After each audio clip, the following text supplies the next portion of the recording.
Rachel Doyle threw the letter that called her a thief into the mud of the stage yard and ground it beneath her boot heel before anyone else could read the words written there.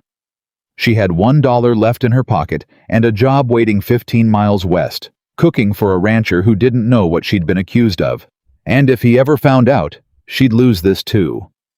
Before this story begins, subscribe and follow it all the way to the end, and tell me in the comments what city you're watching from, so I can see just how far this story has traveled. The wind off the Wyoming plains cut through Rachel Doyle's coat like it had a grudge against her personally, and she stood in the mud outside the Willow Creek Stage Depot, with her boot still pressed down on the wet, torn remains of a letter nobody living would ever read again.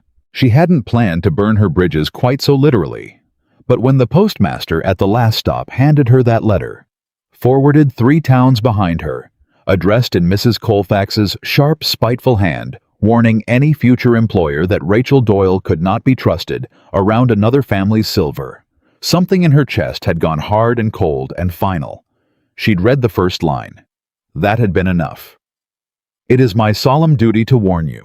Rachel had folded it once, dropped it in the mud, and stepped on it like she was killing a snake. "You gonna leave that there?" the depot boy asked, eyeing the ruined paper.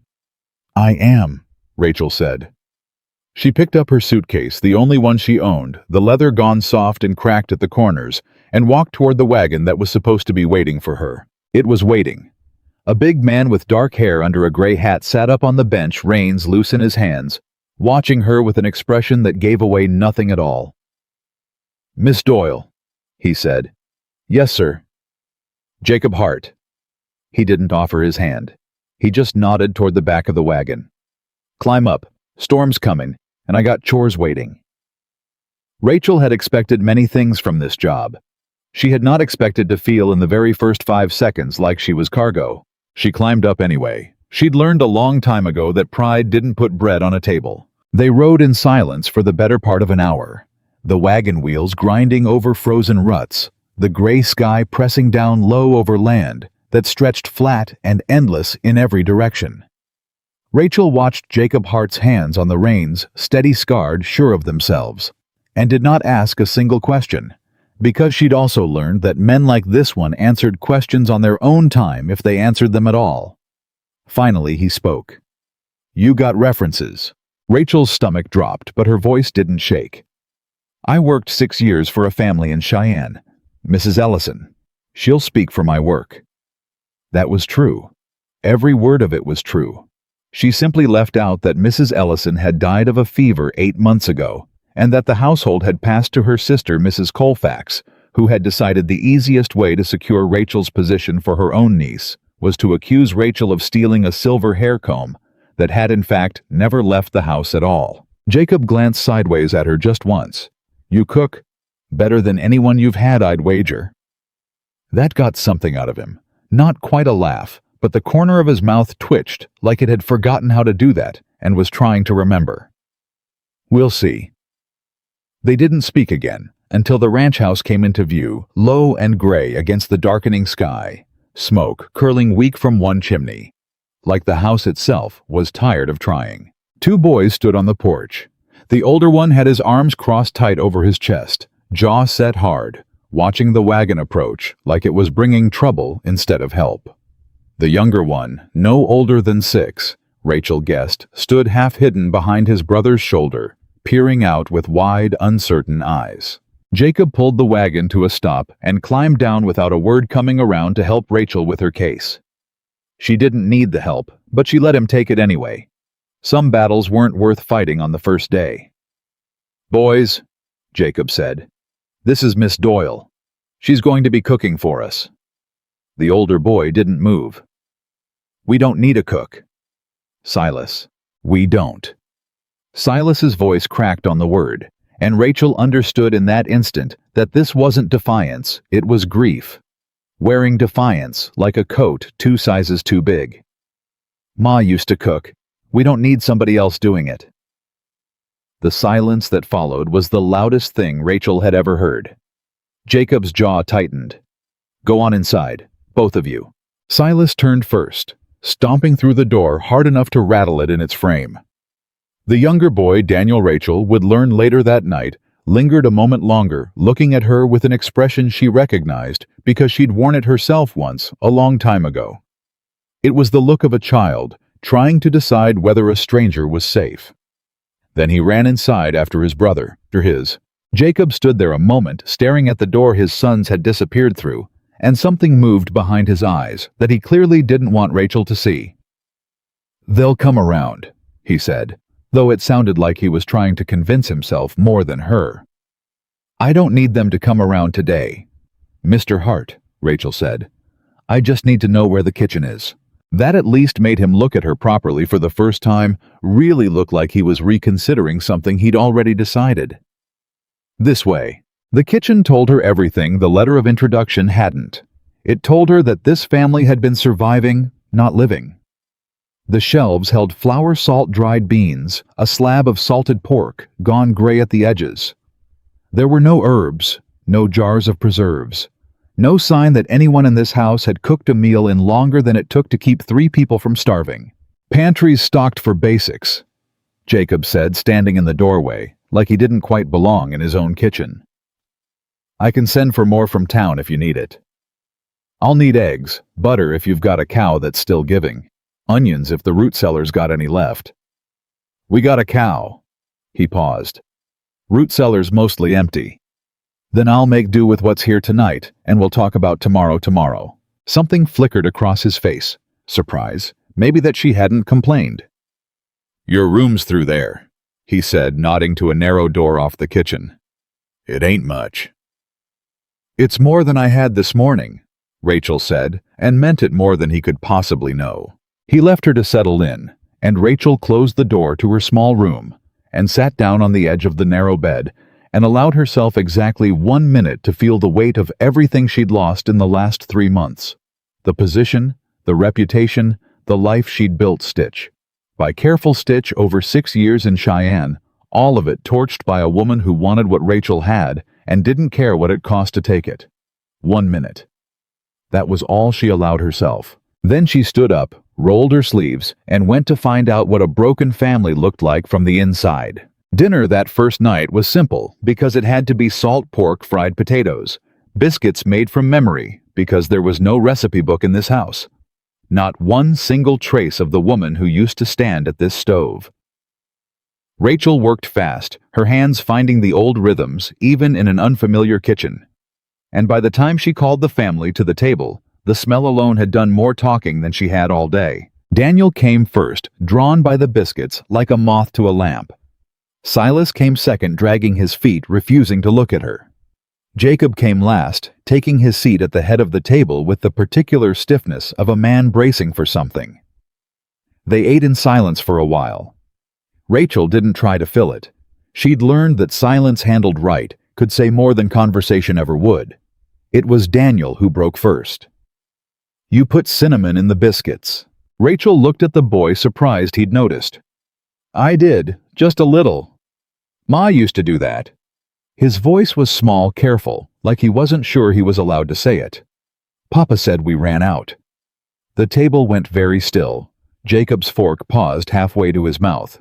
"We did run out," Jacob said quietly. "Miss Doyle brought her own." That wasn't quite true.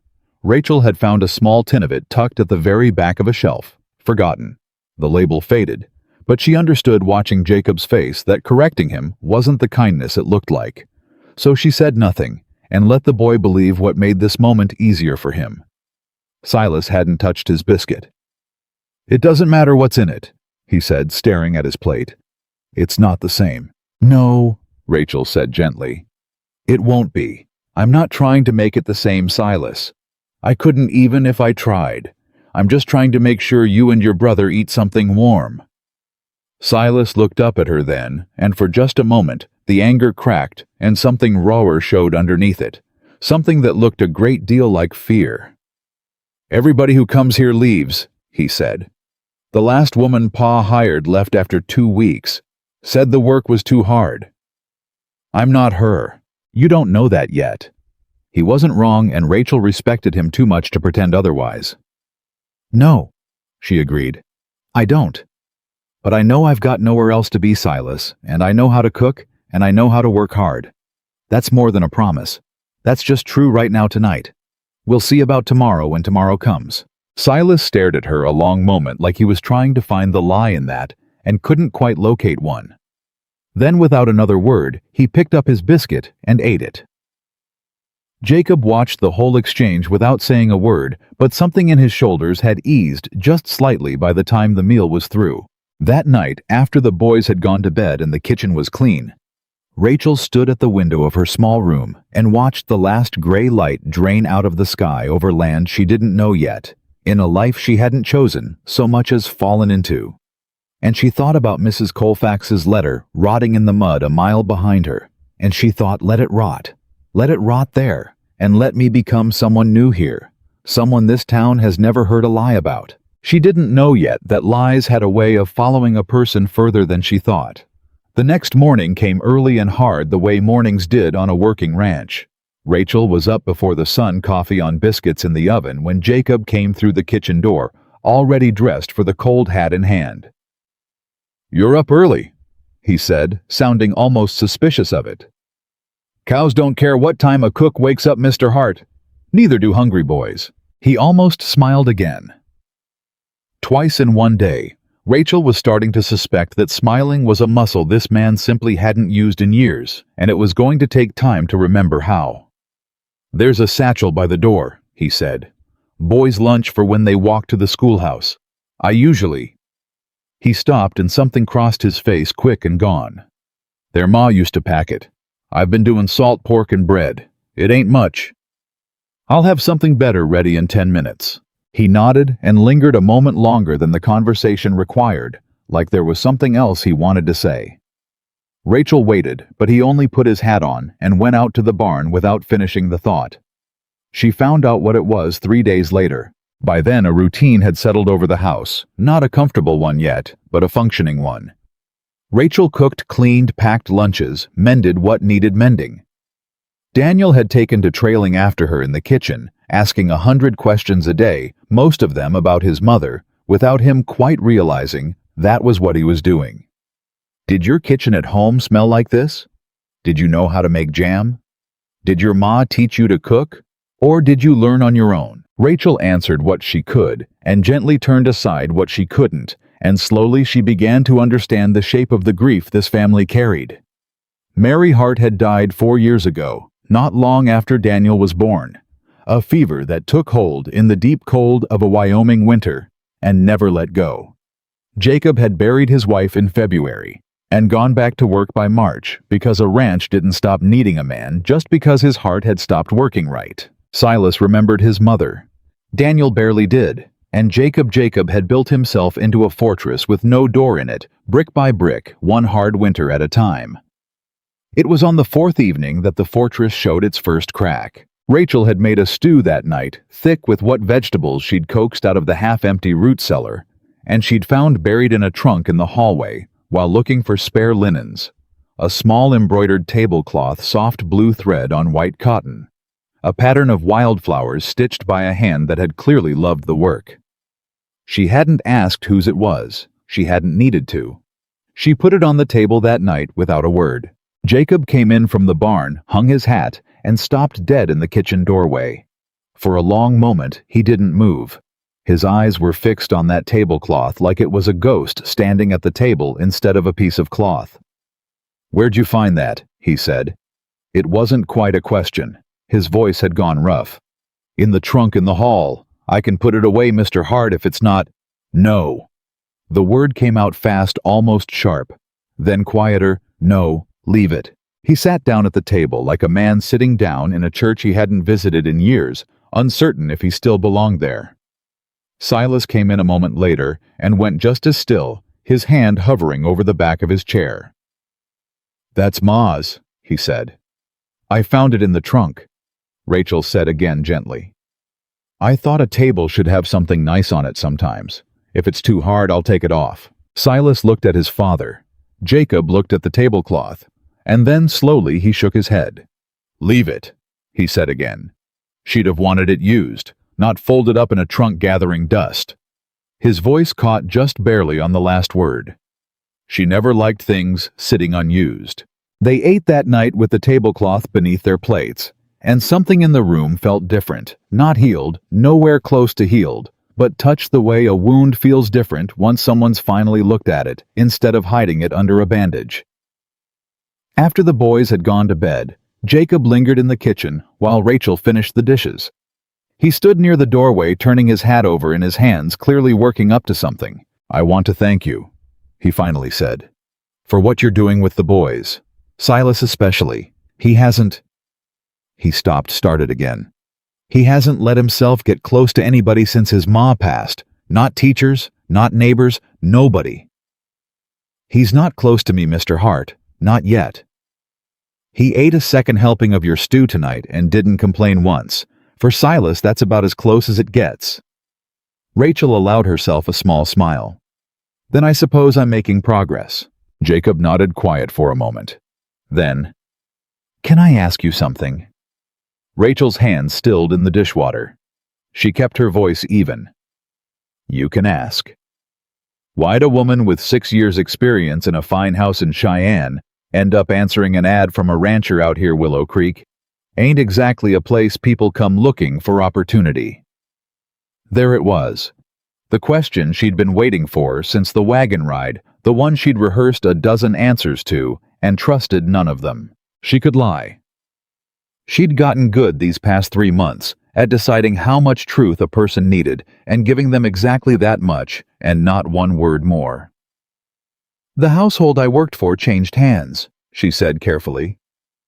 "The new lady of the house wanted her own people around her. I needed work, and I wanted to be far from Cheyenne when I found it." All of that was true. It simply wasn't the whole truth, and Rachel watched Jacob's face while she said it, gauging whether he'd press. He didn't. He just studied her a moment longer than was comfortable, like he was reading something written between the lines she'd given him, and then he nodded once. "Fair enough," he said. "Man's got a right to his own reasons." "Woman too," Rachel said before she could stop herself. That finally cracked something loose in him. A real laugh, short and rusty from disuse, but real. "Yes, ma'am, woman too." He said goodnight and went to check the horses one last time before turning in. And Rachel stood alone in the kitchen a moment, her heart beating faster than the conversation should have warranted, and told herself it was only relief. Relief that the lie had held. Relief that she was for one more day safe. She told herself that, and she almost believed it. The days that followed fell into a rhythm that felt, for the first time in months, something close to peaceful. Rachel rose before dawn. She cooked, she cleaned, she mended, she packed lunches that Daniel now insisted needed a little cinnamon in everything, even things that had no business being sweet. Silas remained careful with her, watchful, but the ice was thinning. She caught him more than once, lingering in the kitchen doorway, just to be near the warmth and the smell of bread, even when he pretended he was only passing through. And Jacob began to change in ways so small, Rachel almost didn't trust herself to notice them. He came in from the fields earlier some evenings. He asked Daniel about his letters. He fixed the hinge on the pantry door that had been squeaking since before Rachel arrived, without being asked, without saying why. One evening, nearly 2 weeks in, Rachel found a small bundle of dried wildflowers on the kitchen windowsill. The same blue and white blooms stitched into that tablecloth, pressed and tied with a bit of twine. She never asked who left them there. She didn't need to. There was only one person in that house who'd have known what they meant. She was starting against every hard lesson she'd learned in Cheyenne to let herself hope that this place might actually become what it looked like from the outside. A home, not just a house, she was paid to keep clean. That hope lasted exactly 17 days. It ended on a Tuesday morning, cold and clear, when a rider came up the long drive to the Hart Ranch on a horse, too fine for a working man, wearing a coat too clean for anyone who'd ever done an honest day's labor in his life. Rachel was hanging washing on the line when she saw him coming, and something in her chest went tight and cold before she even knew why. Jacob came out of the barn, wiping his hands on a rag, his whole body going rigid the moment he recognized the rider. "Pruitt," he said, and the name came out of his mouth like something spoiled. The rider, a heavy-set man with a waxed mustache and small calculating eyes, reined in at the edge of the yard and looked around the property with the particular satisfaction of a man surveying something he already considered his. Jacob. Horace Pruitt tipped his hat, though there was nothing polite in the gesture. Ranch is looking well kept, surprising given the note's 3 months overdue. Jacob's jaw tightened. I told you I'll have the payment by spring roundup. You told me that in October, too. Pruitt's eyes drifted toward the house, toward Rachel standing frozen with a wet shirt still in her hands. Hired help now, I see. That's an interesting use of funds for a man who claims he can't cover his note. She's paid out of what the ranch earns. That's my business, not the bank's. Everything about this ranch is the bank's business, Jacob, until that note's settled. Pruitt's voice was smooth, almost pleasant, which somehow made it worse. The bank's been patient. I've been patient. But patience has a limit, and come the first of the month, if that payment isn't in my hand, I'll have no choice but to begin foreclosure proceedings. You understand what that means for your boys. The words landed like a physical blow. Rachel watched Jacob's hands curl into fists at his sides, watched him fight, visibly, fight to keep his voice level. You'll get your money. I do hope so. Pruitt's gaze slid back toward Rachel one more time, lingering just a beat too long, assessing her the way a man might assess livestock at auction. Afternoon, ma'am. Rachel said nothing. She'd learned a long time ago that men like Horace Pruitt fed on reactions, and she wasn't about to give him one. Pruitt turned his horse and rode back down the drive at an unhurried pace, like a man who already knew he'd won something and was simply waiting for the rest of the world to catch up to that fact. Jacob stood in the yard a long moment after he'd gone, staring at the empty road, his shoulders set in a way Rachel hadn't seen since the day she'd arrived, that same fortress posture walls going back up brick by brick, right in front of her. Mr. Hart, she said, carefully setting the washing aside. Is there anything? It's not your concern. The words came out harder than he seemed to intend, and he caught himself, exhaled, softened. I'm sorry. It's ranch business. It's not yours to carry. I live here too now. Whatever happens to this ranch happens to the boys. That makes it my concern whether you like it or not. Jacob looked at her, then something unreadable moving behind his eyes. Surprise. Maybe that she'd pushed back at all, or something closer to gratitude that he didn't seem to know what to do with. There's a note on the ranch, he admitted finally, the words coming slow, like they cost him something to say. Taken out 2 winters back when the cattle prices dropped and I needed feed to get the herd through to spring. I've been paying it down, but the interest Pruitt's charging, it's more than a fair rate. More than any bank in the territory would charge. I think he wants me to default. Why would he want that? Because this ranch sits on the best water rights this side of Willow Creek, and there's talk the railroad's looking to run a spur line through here inside 2 years. Land like this with water on it. He shook his head, bitter. It's worth 10 times what I owe him. He'd rather have the land than the money. Rachel felt something cold settle in her stomach, and underneath the cold something else, an anger she recognized because she'd felt its twin in Cheyenne, watching Mrs. Colfax smile while she destroyed a life for the sake of convenience. That's not banking, she said quietly. That's thieving with a ledger book. Jacob looked at her, surprised by the heat in her voice. Most folks in town would agree with you, he said. Doesn't change what he can do. Pruitt's got the paper on this land, and the law's on the side of paper, not on the side of what's right. Then we'll find a way to get you the money before the first. Rachel hadn't meant to say it, but now that it was out in the cold morning air, she found she didn't want to take it back. You've got a herd, don't you, cattle worth selling before roundup if you had to. Selling early means selling at a loss. Losing the ranch means losing everything. A loss is better than nothing, Mr. Hart. He studied her for a long moment, something working behind his eyes that looked almost like the first threads of respect.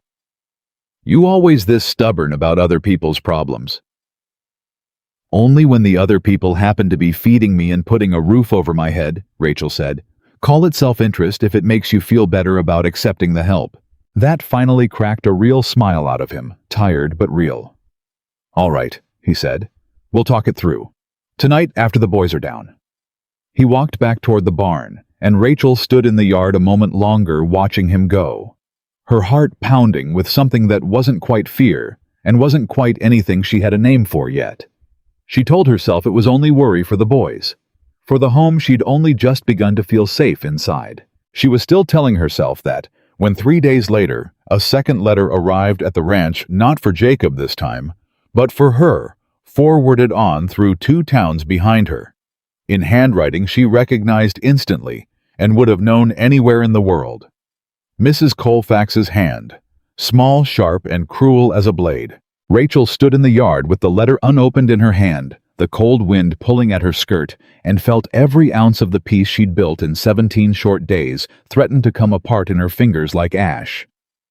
She hadn't told Jacob the whole truth about Cheyenne, and somewhere out there, it seemed the truth had found her anyway.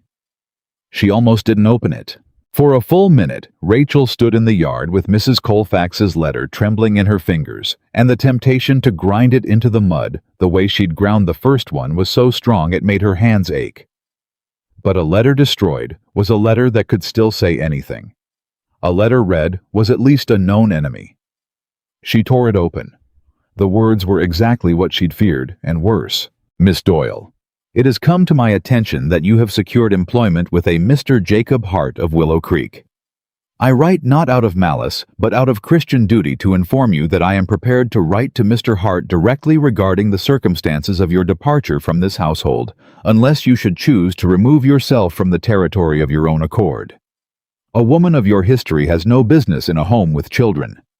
I trust you will do the decent thing." Rachel read it twice. Her stomach turned over. There was no accusation of theft in the letter. Mrs. Colfax was too careful for that, too aware that a false accusation in writing could come back on her. There was only the threat of it dressed up in the language of a woman doing God's work. And that was worse somehow. A woman couldn't fight a threat. You could only wait for it to fall. She folded the letter into a small square and pushed it deep into her apron pocket. And she went back inside to start the noon meal, because there was nothing else to do, and because if she stopped moving, she thought she might come apart entirely. Daniel was at the kitchen table with his slate practicing his letters the way she'd been coaxing him to do a little each day. "You look funny," he announced in the blunt way of 6-year-olds. "Like you got a stomachache." "I'm fine, sweetheart. Show me your D's." He showed her his D's, which were backward, and she fixed them, and the ordinary smallness of it steadied her hands. But underneath her mind was racing. She had until the 1st of the month before Pruitt moved on the ranch. She had no idea how long before Mrs. Colfax made good on her threat. And she'd walked into this house carrying a lie. And now that lie was standing at the door with its hand raised to knock. That evening, after the boys were in bed, she and Jacob sat at the kitchen table, with a lamp between them and the ledger open, and they went through the numbers of a dying ranch line by line. It was worse than she'd feared. The note stood at $400, and Pruitt wanted the whole of it by the 1st. Not a payment, the whole thing a demand. No working man could meet midwinter with the herd not yet ready for market. The cattle Jacob could sell early might bring 200, 250 if he was lucky. And the buyer in Cheyenne was feeling generous, which buyers in Cheyenne never were. "That leaves us short," Rachel said, running her finger down the column a 3rd time, as if the number might change. "It leaves us short," Jacob agreed. He rubbed a hand across his face, and for the first time since she'd met him, he looked truly beaten. "I've been over it 100 ways. There's no version of this where the math works. There's the wagon, the good saddle, You'd have me sell the tools I need to run the ranch to keep the ranch. That's a snake eating its own tail." He shook his head. "No. Even if I sold every stick I owned, I'd still come up $80, $90 short. And a ranch with no wagon and no gear ain't a ranch anymore. It's just land waiting for the next Pruitt to take it." Rachel sat back. The lamp guttered between them. "Then we don't sell the ranch out from under itself," she said slowly. "We find the money somewhere else." "There's nowhere else, Miss Doyle. You think I haven't asked every man in this valley's carrying his own note hanging on by his fingernails same as me. There's not $80 of spare cash in the whole of Willow Creek, and even if there was, nobody's fool enough to lend it to a man Pruitt's already got his teeth in. What about the bank in Cheyenne? A real bank? A real bank looks at a note 3 months overdue and a man about to be foreclosed on, and they show him the door. That's not a rescue, that's a joke. He closed the ledger, and the small sound of it was heavy as a coffin lid. I appreciate you sitting here with me. I do. But I've made my peace with what's coming. I'll get the boys settled somewhere. Maybe take work as a hand on another man's spread. It won't be the first time a man lost everything and had to start over. No. The word came out of Rachel sharp and fast before she'd decided to say it. Jacob looked up, startled. No, she said again, quieter, but no softer. You don't get to make your peace with it. Those boys buried their mother in this house. Silas has finally started to unclench that jaw of his. Daniel doesn't remember any home but this one. You are not going to let a fat man in a clean coat take that from them, because the math is hard. We haven't run out of options. We've run out of easy options. Those aren't the same thing. For a long moment, Jacob just stared at her, the lamplight catching something in his eyes that might have been anger, and might have been the first spark of hope he'd let himself feel in weeks. You talk like a woman who's fought something before, he said finally. The words landed too close to the letter in her pocket, and Rachel felt her face go still. I've lost things, she said carefully. I know what it's like to have somebody take what's yours and smile while they do it. I'm not eager to watch it happen to somebody else if there's a thing I can do to stop it.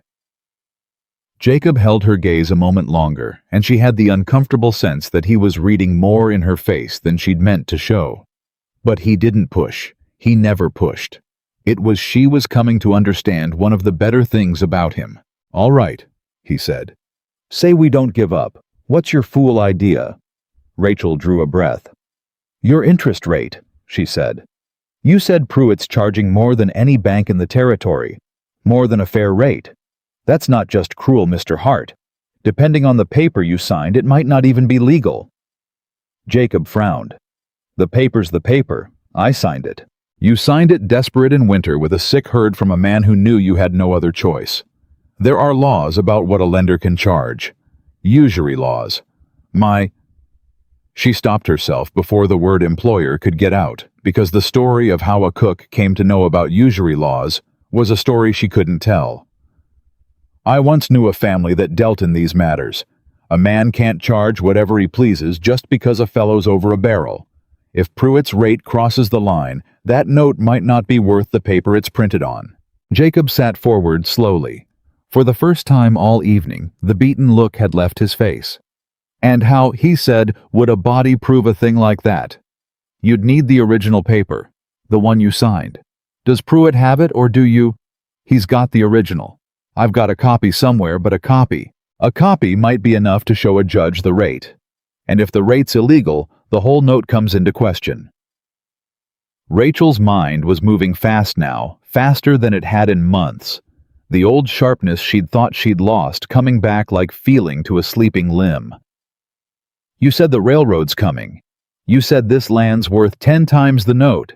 A man like Pruitt. Men like Pruitt always get greedy. They always reach too far, and when they do, they leave a trail. The question isn't whether Horace Pruitt is a crook. The question is whether he's a careful crook, and I'd bet my last dollar he isn't, because careful men don't threaten foreclosure in front of witnesses. Jacob stared at her. You mean this morning? I mean this morning. He stood in your yard and told you he'd rather have your land than your money in front of me plain as day. A man that sure of himself is a man who's gotten sloppy. She leaned in. We need to find out how many other men in this valley Pruitt's squeezing. Because I promise you, Mr. Hart, you are not the only one. Men like him don't take one bite. They take the whole valley one ranch at a time. And a valley full of angry men who've all been cheated the same way, that's not one voice a judge can ignore. That's a chorus. The kitchen was silent except for the small hiss of the lamp. And then Jacob Hart did something Rachel had not once seen him do. He laughed, not the short, rusty bark from before, but something fuller, something with real life in it, tinged with a disbelief that bordered on awe. "Miss Doyle," he said, "I hired you to cook." "You did." "I don't believe for one second that's all you are." The words hung there warmer than he'd probably intended, and Rachel felt her face heat and looked down at the ledger to hide it. Because he was right, and because he had no idea how right he was, and because every kind thing this man said to her was another brick in a wall, she was going to have to knock down herself when the truth finally caught up to her. "I'm a cook who reads more than she ought to," she said. "Now let's figure out which of your neighbors Pruitt's been bleeding, because we've got 26 days and a great deal of ground to cover." They started the next morning. Jacob rode into Willow Creek, under the cover of ordinary errands, feet a length of chain, the small honest business of a rancher in winter. And while he was there, he did the thing that cost him more than any of it. He talked. Jacob Hart, who had spent 4 years making himself into a fortress with no door in it, went to men he'd nodded to across the church aisle for a decade and asked them quietly over the rail of the feed store whether Horace Pruitt held paper on them too. He came home that night with his jaw tight and a fire in his eyes Rachel hadn't seen before. "Well?" she asked before he'd even got his coat off. "6, he said. 6 men in that store alone owned to it once one of us started talking. The Kellerman place. Old Dutch Vandersar. The Boyd brothers. Pruitt's got paper on all of them, and every one of 'em's paying a rate that'd make a Sunday preacher curse." He hung his hat, and his hand was not quite steady. "And Dutch says there's more. Says Pruitt foreclosed on the Ames family 2 years back. Took the whole spread. Family left the territory in a wagon with what they could carry, and inside a year, Pruitt sold that land to the railroad for 8 times what the Ameses owed him." Rachel went very still. "That's the pattern. That's it exactly. There's more." Jacob turned to face her, and there was something grim and certain in him now, a man who'd found the thing he'd been looking for, and didn't much like it. "Dutch says the Ames note had the same rate as mine, word for word. Same clause about the whole balance coming due on demand. Pruitt's using the same paper on all of us. He's got a template. A crook's got himself a template, Miss Doyle." "Then he's got himself a weakness," Rachel breathed. "If the paper's all the same, and the rate on all of it is illegal, then it's not one man's word against Pruitt's. It's 6 men, 7 counting the Ameses if we can find them. That's not a complaint a judge can wave off. That's a case. If a judge'll hear it, Pruitt owns half the officials in the county. Then we find one he doesn't own." Rachel's mind was already 3 steps ahead. The territorial court, a circuit judge who rides through and doesn't answer to Willow Creek money. It'll take time, and it'll take proof. But Mr. Hart, for the first time since that man rode into your yard, we've got something better than nothing. We've got a him. We know what he is now, and a thing that's known can be fought." Jacob looked at her across the kitchen, and something passed between them that neither of them said aloud, and both of them felt. "Silas," he said quietly. Rachel turned. The boy was standing in the hallway doorway in his nightshirt, and by the look on his face, he'd been there longer than either of them knew. "You're gonna fight him," Silas said. It wasn't a question. "Mr. Pruitt, you're gonna fight him." Jacob crossed the room and crouched down to his son's level. "You should be in bed." "Are we gonna lose the ranch?" Silas's voice cracked on it, the tough shell splitting to show the frightened boy underneath. "Tommy Kellerman said his pa's gonna lose theirs. He said Mr. Pruitt takes ranches. He said we're next." Rachel watched Jacob's face, watch the war in it, the instinct to shield the boy from the truth against the harder love that told him his son had already lost too much to lies of omission. "There's a man," Jacob said slowly, "who wants to take our home. That much is true, and I won't tell you. It isn't because you're too old for me to lie to, and I've done too much of that already." He put a hand on Silas's shoulder. "But he hasn't taken it yet. And Miss Doyle and I are going to do everything 2 people can do to make sure he never does. That's the truth, too. Both those things are true at once. You understand?" Silas looked from his father to Rachel, and back again, and something in the boy's face shifted, a boy deciding in real time whether the world still had grown-ups in it who could be trusted to stand between him and the dark. "Can I help?" he asked. And Rachel, watching, felt her throat close because it was the bravest thing she'd heard anyone say in a long time. "You can help by sleeping," she said gently, "so that tomorrow you've got the strength to help with the real things. There'll be plenty of real things, Silas. I promise you that." He went, but he went looking back over his shoulder. And long after Jacob had walked him to his room, Rachel sat at the table, thinking about the weight of a promise made to a child and how she'd already made one lie she couldn't take back, and how she couldn't afford to make this one a lie too. The days that followed moved fast and hard. Jacob rode the valley end to end, and one by one the men who'd been suffering Pruitt's grip in shamed silence began cautiously to talk to one another, a thing Pruitt had counted on them never doing. Rachel drew up lists at the kitchen table by lamplight, who held what note at what rate signed on, what date with what clauses. A picture took shape, and it was uglier than any of them had guessed. 9 ranches, 9 families, 1 template, 1 rate, 1 demand on command clause, all of it flowing from one man who'd figured out that a hungry rancher in winter would sign nearly anything. But Rachel needed the paper. A list drawn up in a cook's careful hand proved nothing to a judge. She needed 1 signed note in hand to show the rate in black ink and Jacob's own copy when he finally dug it out of the trunk where he'd buried it. With everything else he didn't want to look at was water-stained near the bottom, the crucial figures blurred to a gray smear. "It's no good," he said, holding it to the lamp. "Can't read the rate. A judge'll say it could be anything. Then we need another man's copy. A clean one." Rachel didn't hesitate. "Dutch Vandersar. You said he's the one who told you about the Ameses. He's angry enough to want to fight. Would he lend us his paper?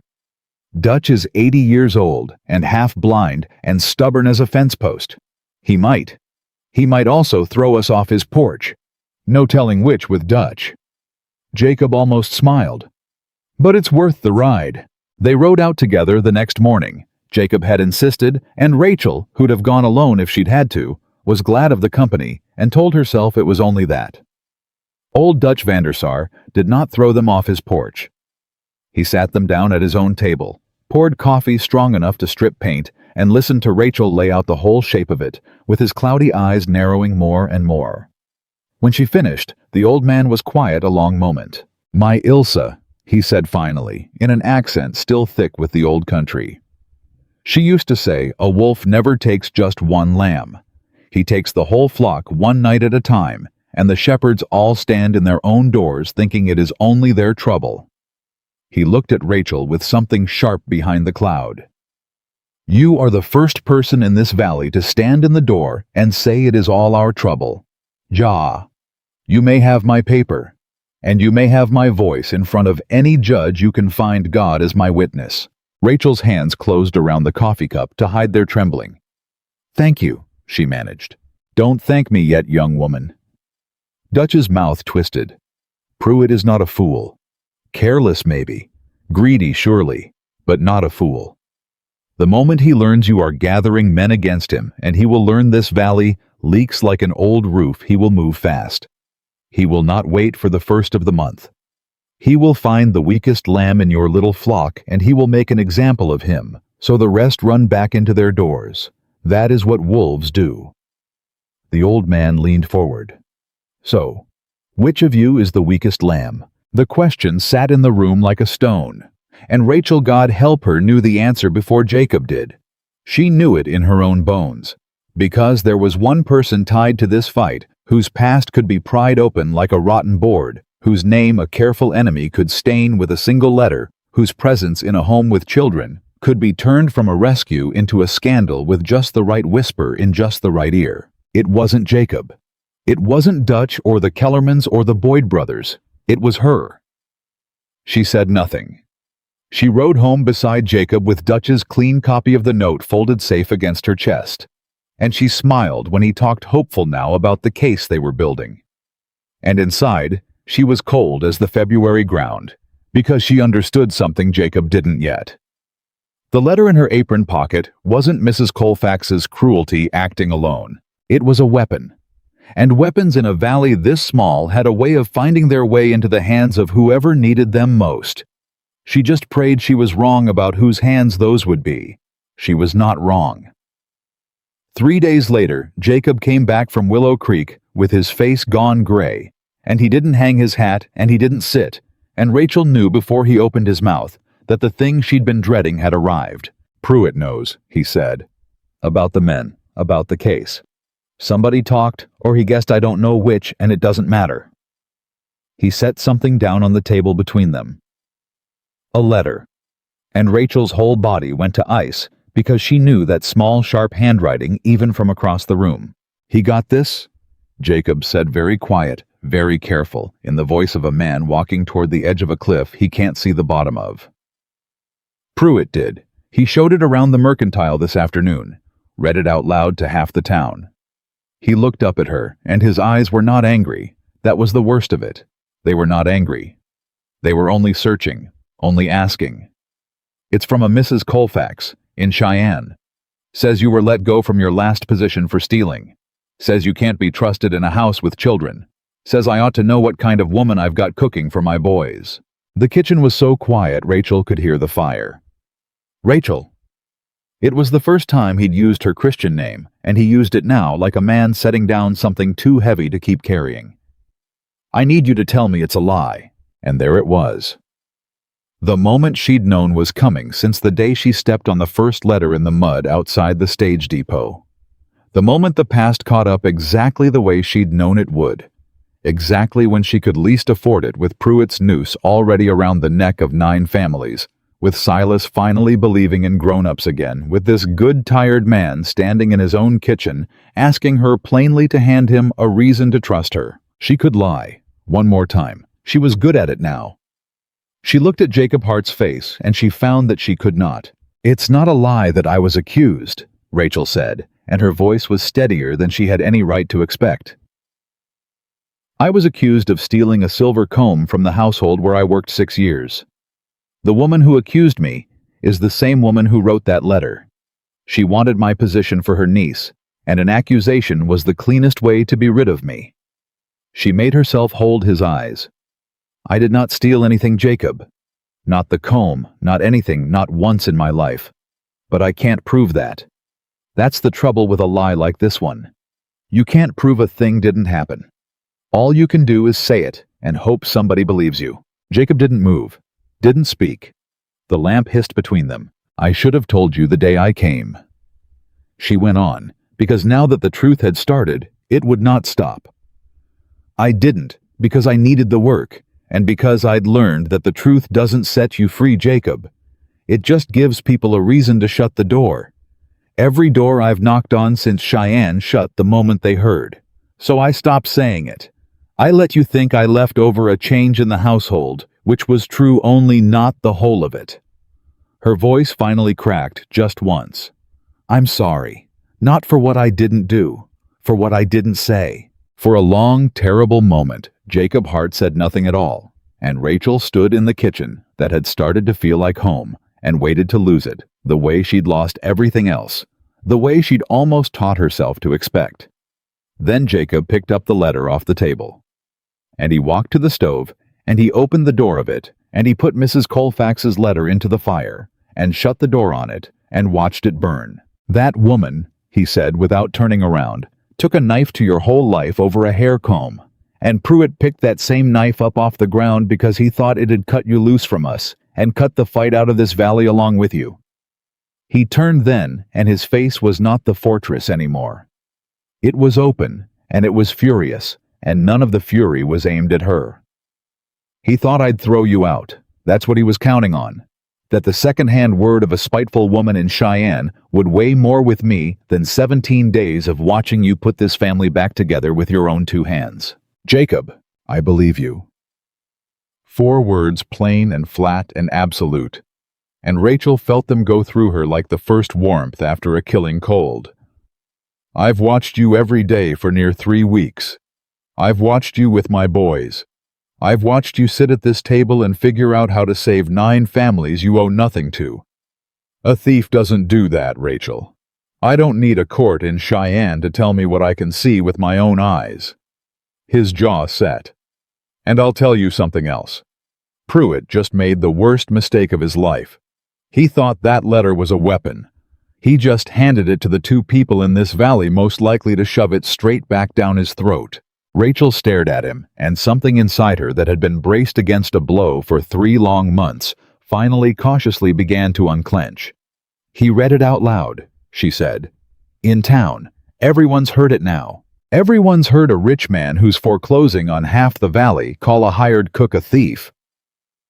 Jacob's mouth twisted into something hard and grim. You think that valley is going to take his word for it? Those men are already angry, Rachel. Pruitt just stood up in the middle of the mercantile and showed every one of them exactly what kind of man he is. The kind who ruins a woman's name to win a fight over money. If anything, he's done our work for us. He crossed the room to her, and for a moment it seemed he might reach out, might take her hand, but he stopped himself because some walls come down slower than others. But I need to know something, and I need the truth, whatever it is. That woman in Cheyenne, is she going to stop, or is she going to keep coming? Rachel thought of Mrs. Colfax's small, sharp hand, of the letter that had threatened before it accused of a woman who did her cruelty in the language of Christian duty. She'll keep coming, Rachel said quietly. As long as I'm somewhere she can reach me.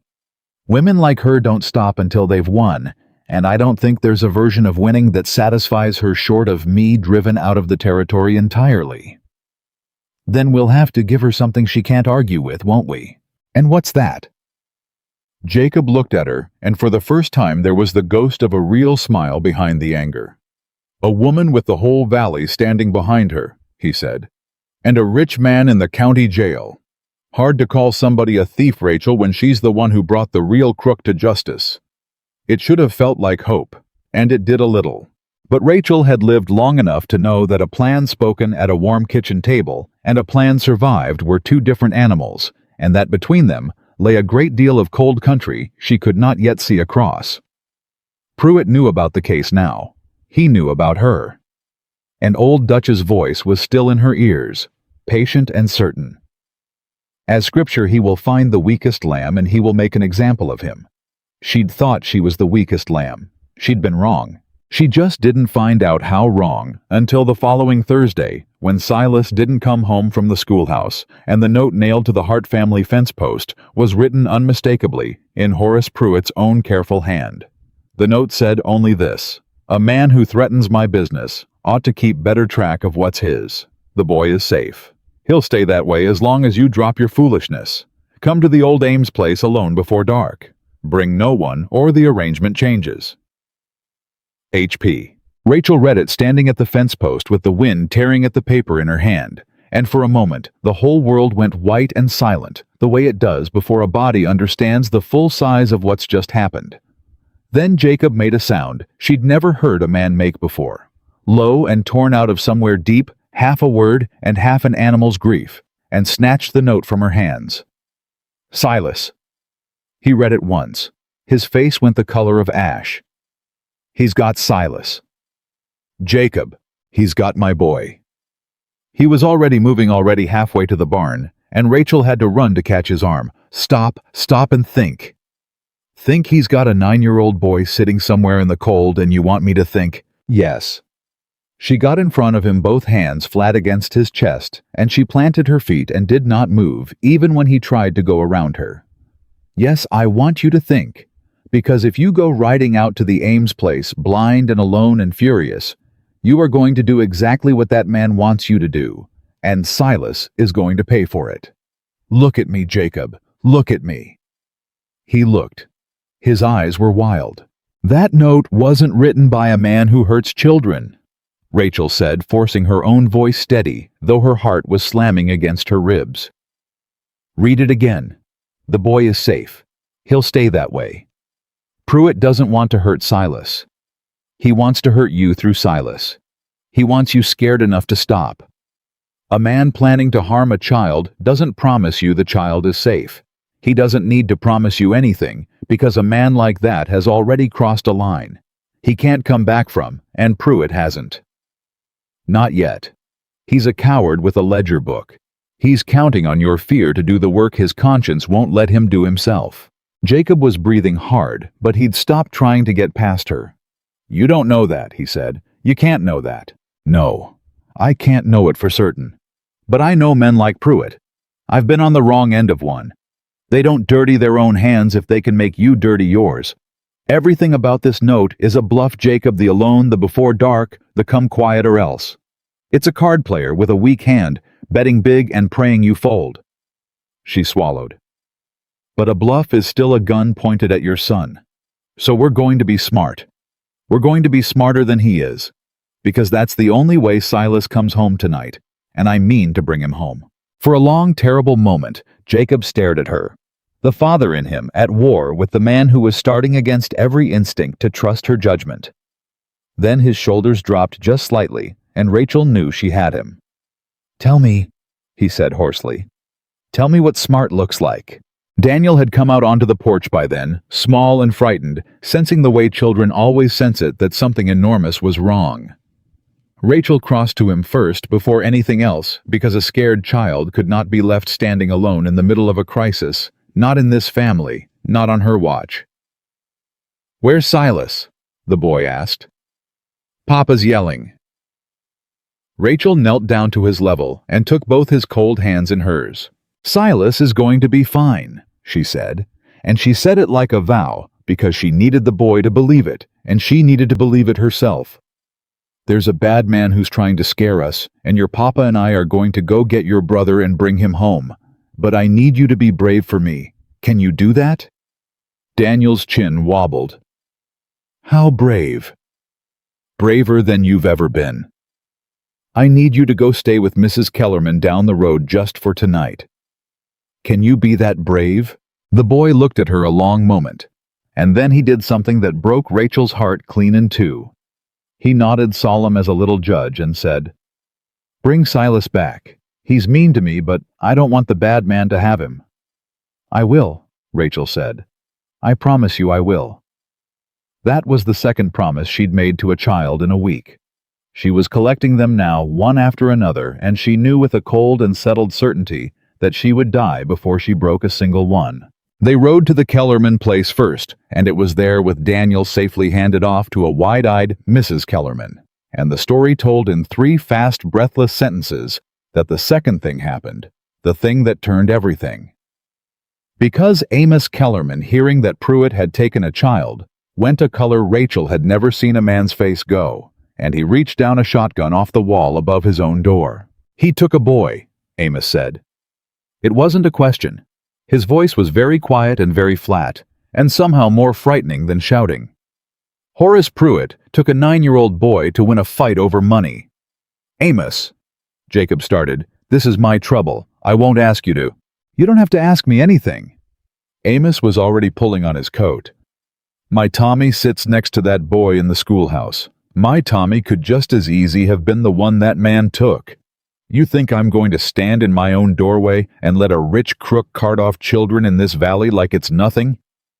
He turned to his wife. Ride to the Boyds. Ride to Dutch. Tell every man Pruitt's been squeezing that he's finally overreached, he's laid hands on a child, and there's not a man in this valley who'll stand for it. His jaw set. Old Dutch said Pruitt would find the weakest lamb and make an example of him. Well, he found one, but he picked wrong. You don't make an example out of a valley's children. You make an army out of the fathers. And Rachel, standing in the Kellerman kitchen, with her heart in her throat, understood in a single flash of terrible clarity what Horace Pruitt had done to himself. He had spent 2 years teaching 9 families to be afraid, and to be silent, and to suffer alone in their own doorways. And then in one arrogant stroke, he had done the only thing that could ever have united them. He'd threatened a child. And there was no rate of interest, no clause in any note, no foreclosure paper in all the territory that could make a father stand still while another man's boy sat scared in the dark. Pruitt hadn't found the weakest lamb. He'd woken the whole flock and given every one of them a reason to bare its teeth. No, Rachel said, and the word cut across the kitchen sharp enough that both men turned. No, not a mob. If a dozen armed men ride up to that Ames place, Pruitt panics, and a panicked man with a hostage is the most dangerous thing there is. We do this smart, or we don't do it at all." Amos frowned. "You'd have us just sit here. I'd have you do exactly what you said, ride to every man in this valley. But not to storm the Ames place, to be witnesses." Rachel's mind was moving fast now, the fear burning off into something cold and clear and useful. Pruitt's whole power is that he does his crimes in the dark, where it's his word against one desperate man's. So we take away the dark. Jacob and I ride to meet him just like his note says, but not alone. Every family he's cheated stands at the edge of that property in plain sight, saying nothing, doing nothing, just watching. Let him step out of that house and see 20 people who know exactly what he is. Let him try to threaten a child in front of 20 witnesses. A bully's brave in the dark, Amos. Drag him into the light and make him do his ugliness where everyone can see and watch how fast the brave runs out of him. The kitchen was silent. Then Amos Kellerman slowly hung his shotgun back on its hook. "Witnesses," he said. "Witnesses." Rachel agreed. "The kind that can stand up in a courtroom 6 weeks from now and say I saw Horace Pruitt hold a child for ransom with my own 2 eyes. That's worth more than any shotgun, Amos. A shotgun ends tonight. Testimony ends him." Jacob was looking at her the way a man looks at something he's only just now understanding the full size of. "You've thought this all the way through," he said quietly. "In the space of 10 minutes with your heart breaking, you've thought it all the way through." "I've had practice," Rachel said, "at being the one nobody believed. I know exactly what it's worth to have a room full of people who saw the truth with their own eyes. I'd have given anything for that once. I mean to make sure Silas has it." They rode out as the light was starting to go, and behind them, spreading across the valley like fire across dry grass, went Mrs. Kellerman, and then the Boyd brothers, and then Dutch Vandersar's hired man carrying the word from ranch to ranch. "Pruitt's taken the Hart boy. Come, don't come armed. Come as witnesses. Come stand in the light." And they came. That was the thing Rachel would remember longest in all the years after how they came. Men who'd never spoken a word of their troubles to a neighbor. Men who'd suffered Pruitt's grip in shamed private silence for 2 long years, came out of their houses one after another and turned their horses toward the old Ames place because a man had taken a child, and some lines even a beaten and frightened valley would not let stand. The old Ames homestead sat dark and half-abandoned at the end of a long rutted track, and Horace Pruitt's fine horse was tied at the rail, and a single lamp burned in the front window. Rachel and Jacob rode up to it alone, exactly as the note demanded, and reined in short of the porch, and behind them spread out along the tree line where the failing light made them into a row of silent shapes. 30 men and women of Willow Creek sat their horses and watched, and said not one word. Pruitt came out onto the porch with a smug half-smile already on his face, the smile of a man expecting a beaten rancher and his disgraced cook come to grovel. The smile lasted right up until he saw the tree line. Rachel watched it die on his face. Watched him count. Watched the color drain out of him one shade at a time, as he understood slowly, and then all at once exactly how badly he had misjudged the thing he'd set in motion. "What?" Pruitt said, and his voice had lost every ounce of its smoothness. "Is this?" "You said, 'Come alone,'" Jacob said. His voice was iron. "We came alone. Those folks came on their own account. Every one of them's got a note in your hand and a reason to hate you. And now every one of them's watching. Where's my son Pruitt?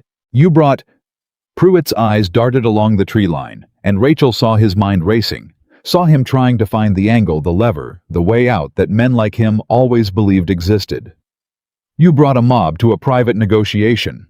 That's coercion. That's your neighbors," Rachel said, and she nudged her horse forward one step out in front, so that the lamplight caught her clearly, and every soul on that property could hear her. "Come to see for themselves what kind of man holds a child for ransom. There's no negotiation here, Mr. Pruitt. There's no arrangement. There's just 30 witnesses and a locked house, and you deciding right now in front of all of them whether you're the kind of man who brings a boy out unharmed or the kind who doesn't. Choose carefully. Every eye in this valley is on you, and they will all remember what they see next." For a long moment, nobody moved. The lamp flickered in the window. Somewhere, out along the tree line, a horse shifted its feet, and Rachel understood that this was the hinge of everything that Pruitt was doing, the arithmetic of his own ruin in real time, weighing the land and the railroad and the note against 30 pairs of eyes, and that a man who had built his whole life on doing his cruelty in the dark had no answer at all for cruelty dragged into the open. "He's not even here," Pruitt said finally, and his voice cracked and the words came out of him in a rush, a man scrambling backward off a ledge he'd only just realized he was standing on. "The boy! I've got a man watching him in town. He's warm, he's fed. I never laid a hand on him. I only meant to talk." "You wrote a ransom note," Rachel said. "I wrote a—" Pruitt's mouth worked. "It was a bluff. It was only meant to scare you. I would never actually—" 30 people just heard you say you took a child to scare his father," Rachel said quietly. 30 people, Mr. Pruitt. Do you understand yet? Do you understand what you've done?" And she watched the exact moment he understood it. Watched Horace Pruitt, who had ruined the Ames family and squeezed 9 more, and thought himself untouchable.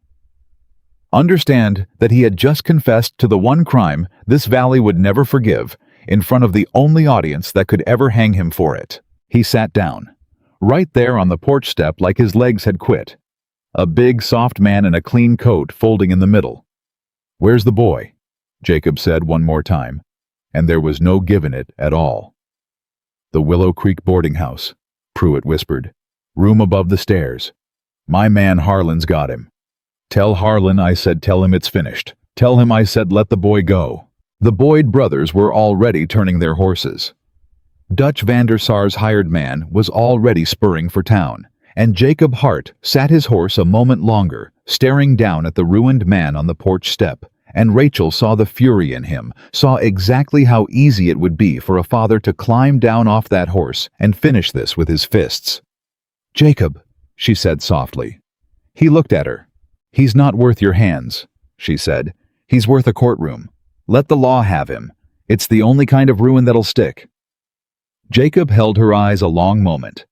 Then slowly he uncurled his fists. "You," he said down to Pruitt, "are going to sit right there on that step, and you are going to wait. And when my son is home safe in my house, then I am going to ride to the territorial marshal in Cheyenne, and I am going to bring him back here with every note and every witness and every ugly thing you've done in this valley, and I am going to watch them take you away in irons. And every family you tried to break is going to be standing right where they're standing now, watching it happen.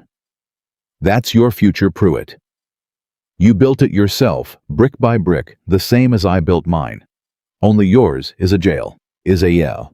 They rode for town then hard, and Rachel's whole body was one held breath the entire 15 miles, and she did not let it out, could not let it out, until they came up the stairs of the Willow Creek boarding house, 2 at a time, and Jacob threw open the door of the room above the stairs, and there, sitting on a bed with a plate of half-eaten supper beside him and a man named Harlan looking sick and cornered by the window, was Silas. Alive. Whole. Frightened, but whole. "Pass!" Jacob crossed that room in 2 strides and had his son up off the bed and crushed against his chest before the boy could get another word out, and Rachel stood in the doorway and watched a father who had built himself into a fortress with no door in it come completely, finally gloriously apart. One great racking sob and then another, his face buried in his boy's hair, his whole body shaking with the size of what he'd almost lost. "I got you," Jacob was saying over and over, half of it not even words. I got you, you're safe, I got you." And Harlan by the window, a hired man who'd clearly signed on for foreclosures, and not for this, whose face had the gray sick look of a man who'd realized far too late exactly what kind of thing he'd gotten himself into, cleared his throat and said in a small voice, "Mister, I want you to know I fed him. I bought him supper out of my own pocket. Pruitt said it was just to hold him a night, said nobody'd get hurt. And when I figured out what it really was, I didn't have the nerve to just let him go. But I wouldn't have. I never would have. You'll tell that to the marshal." Rachel said, not unkindly, because she could see the man was more coward than monster, and the difference would matter later in a courtroom. You'll tell him everything Pruitt told you, and everything Pruitt paid you, and everything Pruitt planned. You do that honestly, and it'll go easier for you than it's going to go for him. You've got one chance left to land on the right side of this, Mr. Harlan. I'd take it were I you. Harlan swallowed hard and nodded, and Rachel filed him away in her mind, another witness, another voice, another nail. The case was building itself now faster than she dared hope out of Pruitt's own greed and arrogance, and the one unforgivable overreach that had turned the whole valley against him in a single afternoon. Silas lifted his head off his father's shoulder then and looked across the room at Rachel standing in the doorway. "You came," he said. "Of course I came." Rachel's voice was not entirely steady. "I told your brother I'd bring you home. I don't break promises to the Hart boys. Turns out I've made rather a lot of them lately." Silas wriggled down out of his father's arms, and he crossed the room to her, and he stood in front of her a moment. This tough, proud boy who'd spent 17 days deciding whether she could be trusted. And then he wrapped both arms around her waist and held on hard and buried his face against her, and Rachel put her hand on the back of his head and felt the last of the ice between them melt clean away. "I was scared," he mumbled into her apron. "But I kept thinking Pa'll come. Pa and Miss Doyle'll come. I told the bad man's man that. I said you'd come and you'd fix it, 'cause you fix everything." Rachel closed her eyes. Over the boy's head she met Jacob's gaze, and neither of them said a word, and neither of them needed to. Something had settled between them in that room that was past the reach of language. A thing built out of a shared terror, survived a child, brought home a fortress, finally fully down. They rode home under a sky gone full dark. Silas tucked in front of his father in the saddle wrapped in Jacob's own coat, and behind them and around them in twos and threes, the families of Willow Creek rode home too, calling soft goodnights across the dark, a valley that had gone out that evening as 30 frightened strangers, and was coming home as something else. Something Pruitt had never once imagined he could make, and had made anyway with his own 2 greedy hands. Neighbors. Rachel rode a little apart from the others, and Jacob brought his horse up alongside hers, where the track widened, Silas already half asleep against his chest. "I keep thinking about what Dutch said," Jacob said quietly so as not to wake the boy. "About the wolf and the weakest lamb. Pruitt thought he was picking off the weak one. Instead he shook his head, still not quite believing it. He handed the whole valley the one thing they'd all stand up for. He forgot people'll suffer a lot of things quiet. But not that. Never that. He forgot people, Rachel said simply. "That's the whole of it, Jacob. Men like him always do. They see notes and rates and land and railroad money, and they forget there are people standing on all of it. And people, when you push them far enough, when you take the one thing, they'd die before they'd lose." She looked back over her shoulder at the strung-out line of riders behind them. Dark shapes against a darker sky going home. "People will surprise you. Every time." Jacob was quiet a while. The horse's hooves made soft sounds on the frozen track. "You surprised me," he said finally. "First day you got off that stage, I thought hired help. Somebody to keep the boys fed till I could think of a better plan. I looked right at you and I saw a cook." His voice roughened. "I don't know how to say it right, but you're the reason my son's asleep in my arms tonight instead of sitting scared in some stranger's room. You're the reason this valley found its spine. You walked into my house 17 days ago with one suitcase and a secret you were scared to death of, and you have saved everything I've got. Everything. And I don't—" He stopped, started again. "A thank you's too small. There isn't a word big enough. But I don't have another one, so thank you, Rachel." Rachel looked straight ahead down the dark track toward the distant lamp Mrs. Kellerman had left burning in her window, and she was glad of the dark, because it hid the fact that her eyes had filled. "You burned that letter," she said quietly. "In your stove. Before you'd even heard my side. You put it in the fire, and then you asked me for the truth." Her voice caught. "You've got no idea what that was, Jacob. To have somebody choose to believe me before they had proof. Everyone in Cheyenne wanted proof before they'd so much as look at me kindly, and I couldn't give it, so they all just shut the door. And you, she had to stop and steady herself. You opened one. First one that's opened for me in 3 months. So if we're trading thank yous, we can't find words big enough, for you'll have to let me have mine too. Because you gave me something back that I'd stopped believing I'd ever have again. What's that? Somewhere to belong, Rachel said. Even just for 17 days. Even if it all falls apart tomorrow. You gave me 17 days of somewhere to belong, and I'd have gone the rest of my life without it if that stage hadn't set me down in your yard. They rode the rest of the way in a silence that was warm instead of empty. And when they came at last into the Hart Ranch yard, and Jacob carried his sleeping son inside and laid him in his bed, Rachel stood in the kitchen. Her kitchen now, whatever the paper said, and let herself understand that something had changed tonight that could not change back. She was not the woman who'd stepped off that stage. And this was not a house she was merely paid to keep. Whatever came next, Pruitt's trial, Mrs. Colfax's spite, the long fight to save 9 ranches from a crooked note, she would not be facing any of it alone. Not anymore. But she had learned in the hardest school there was never to trust a peaceful night to last. And she was right not to. Because 2 days later, when Jacob rode to Cheyenne to fetch the territorial marshal, the marshal listened to the whole ugly story of Horace Pruitt with a grave and careful face. And then he set down his pen, and he looked at Jacob across his desk, and he said the words that turned all of it once again on its head. Pruitt, I can arrest. Kidnapping extortion with that many witnesses, that's a rope or a long prison stretch easy. But the notes, Mr. Hart. The foreclosures on the other 8 families. The marshal shook his head slowly. Arresting the man doesn't tear up the paper. Those notes are legal instruments. They don't die when he goes to jail. They get sold. And I'd bet you my badge that a man as careful as you describe has already made sure that if anything ever happened to him, every note he holds passes straight into the hands of a partner.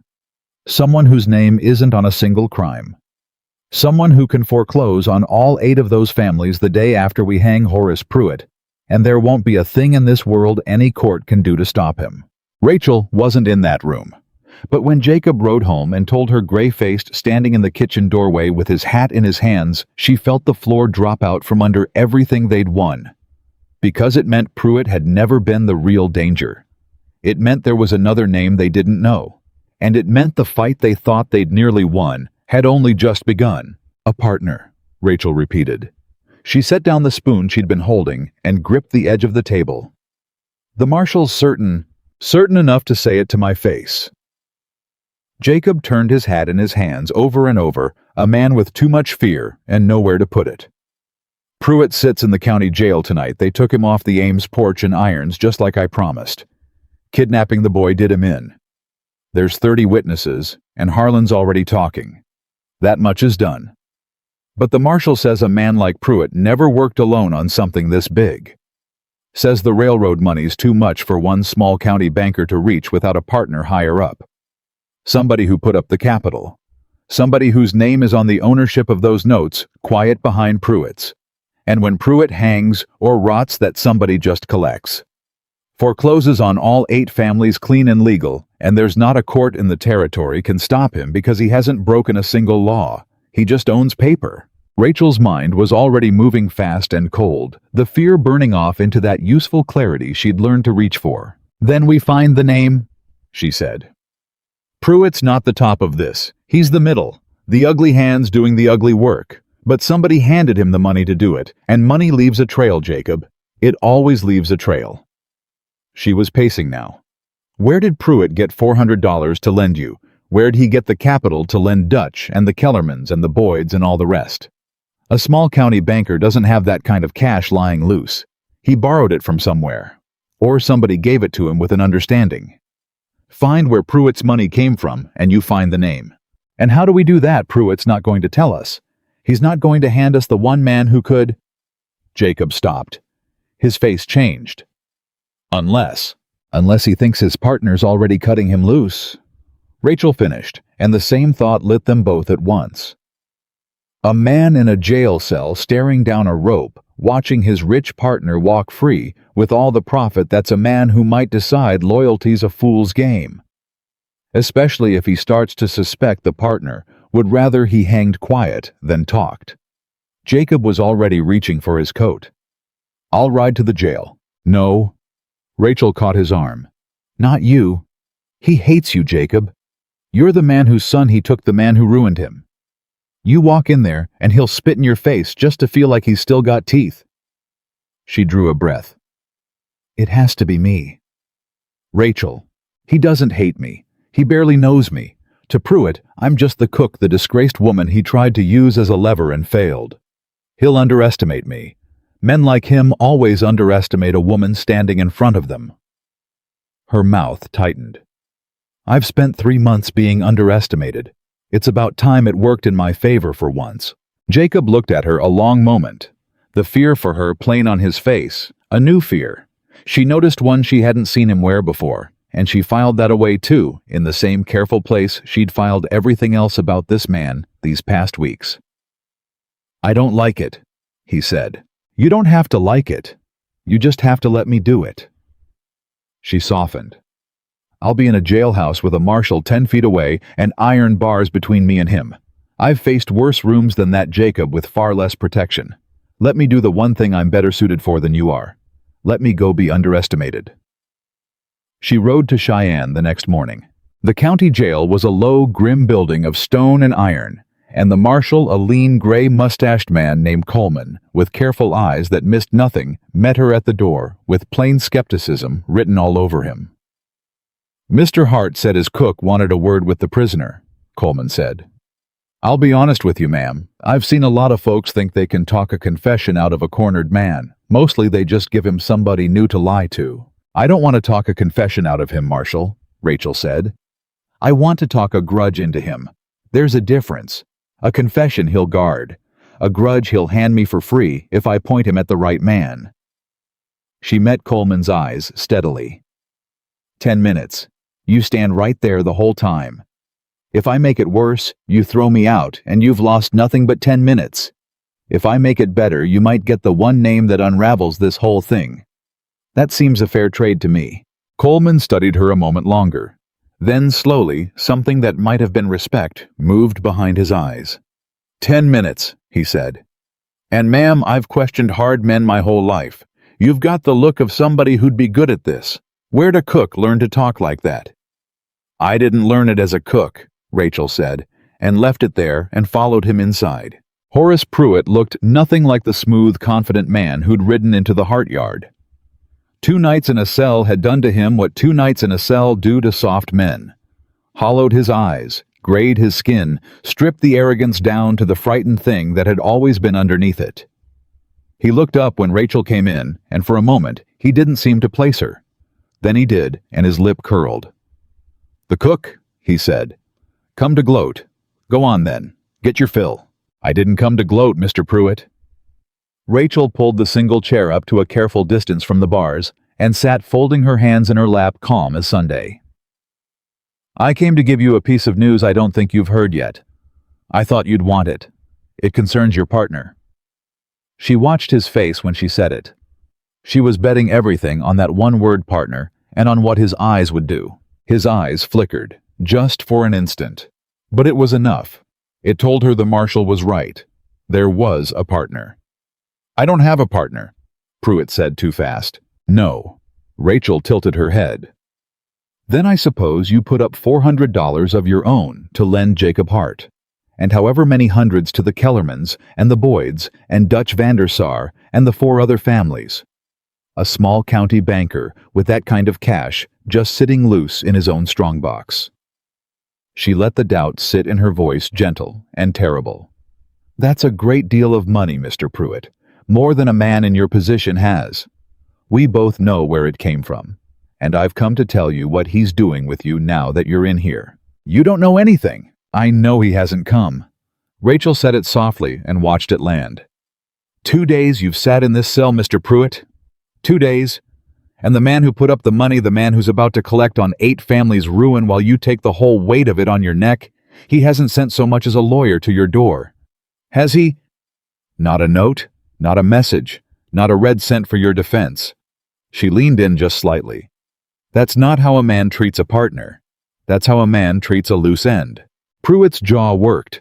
His hands, she noticed, had begun to tremble. He'll come, Pruitt said, but there was no conviction in it at all. We have an arrangement. Do you? Rachel's voice stayed gentle, which made it worse. Or did you have an arrangement right up until the day you became the only man alive who could name him in a courtroom? Think it through, Mr. Pruitt. You're not a stupid man. Greedy, cruel, but not stupid. If you hang, his name never comes up. If you rot in a cell, his name never comes up. But if you talk, if you decide you'd rather not swing alone for a scheme that made him rich, then suddenly you're the most dangerous man in the territory to him. She let that sink in. So, I'll ask you to consider honestly in the quiet of this cell.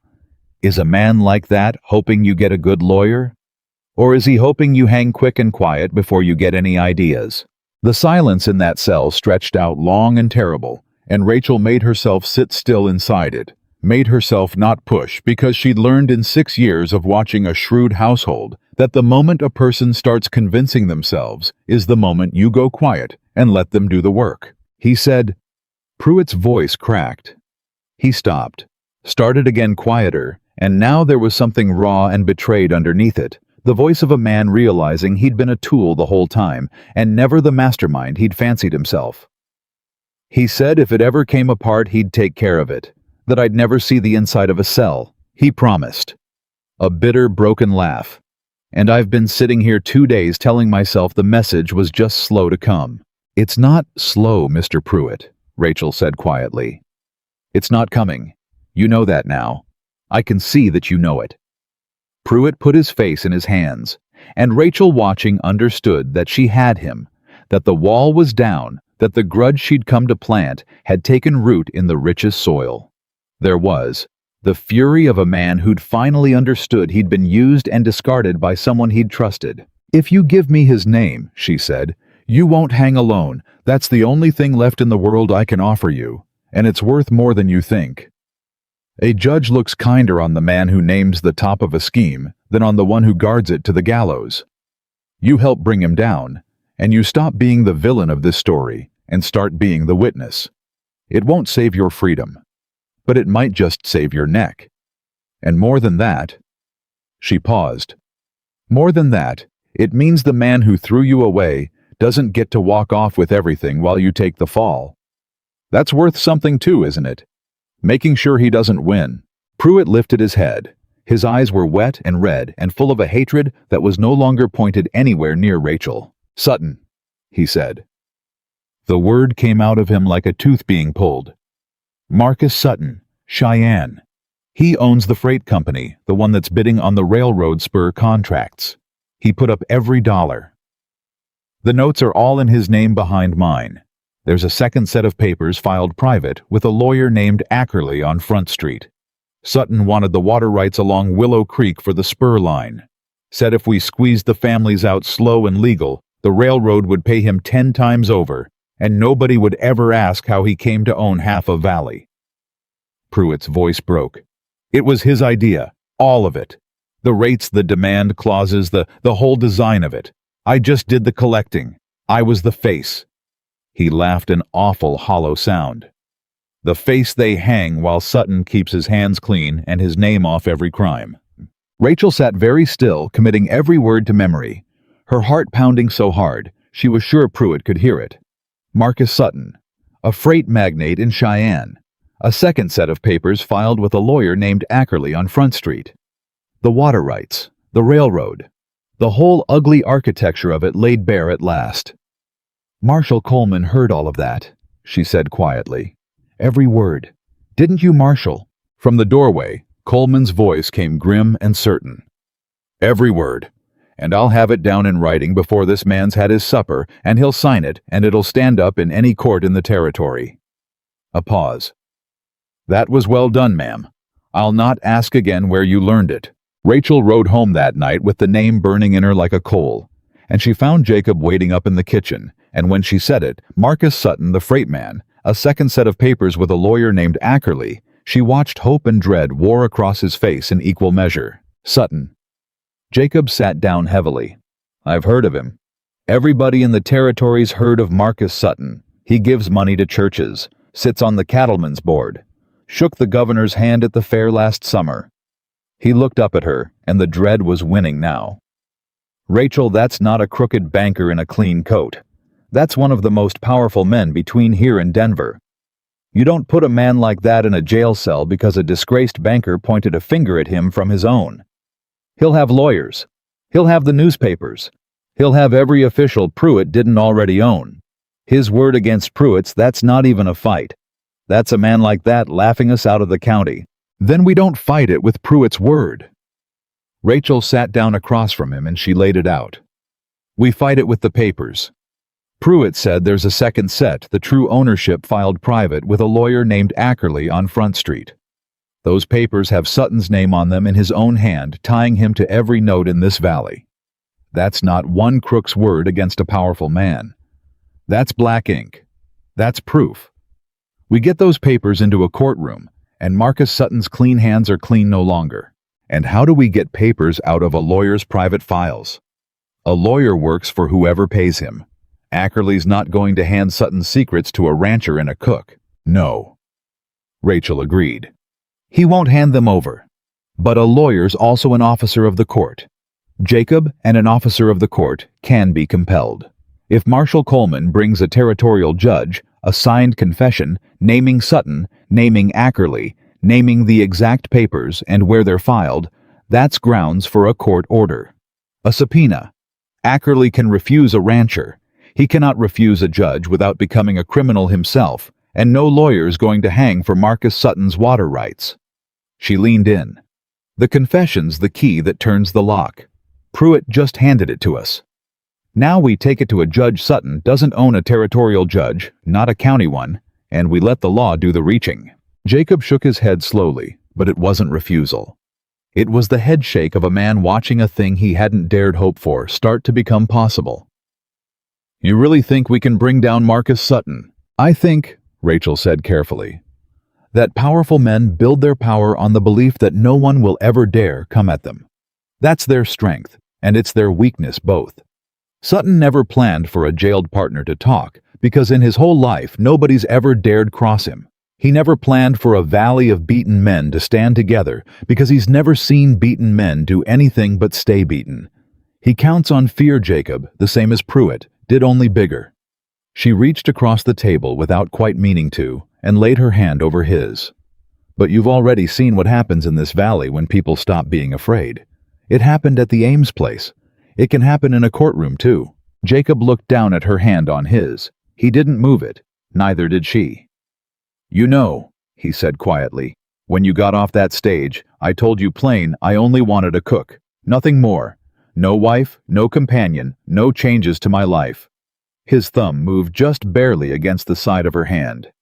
I've never in my life been so wrong about anything.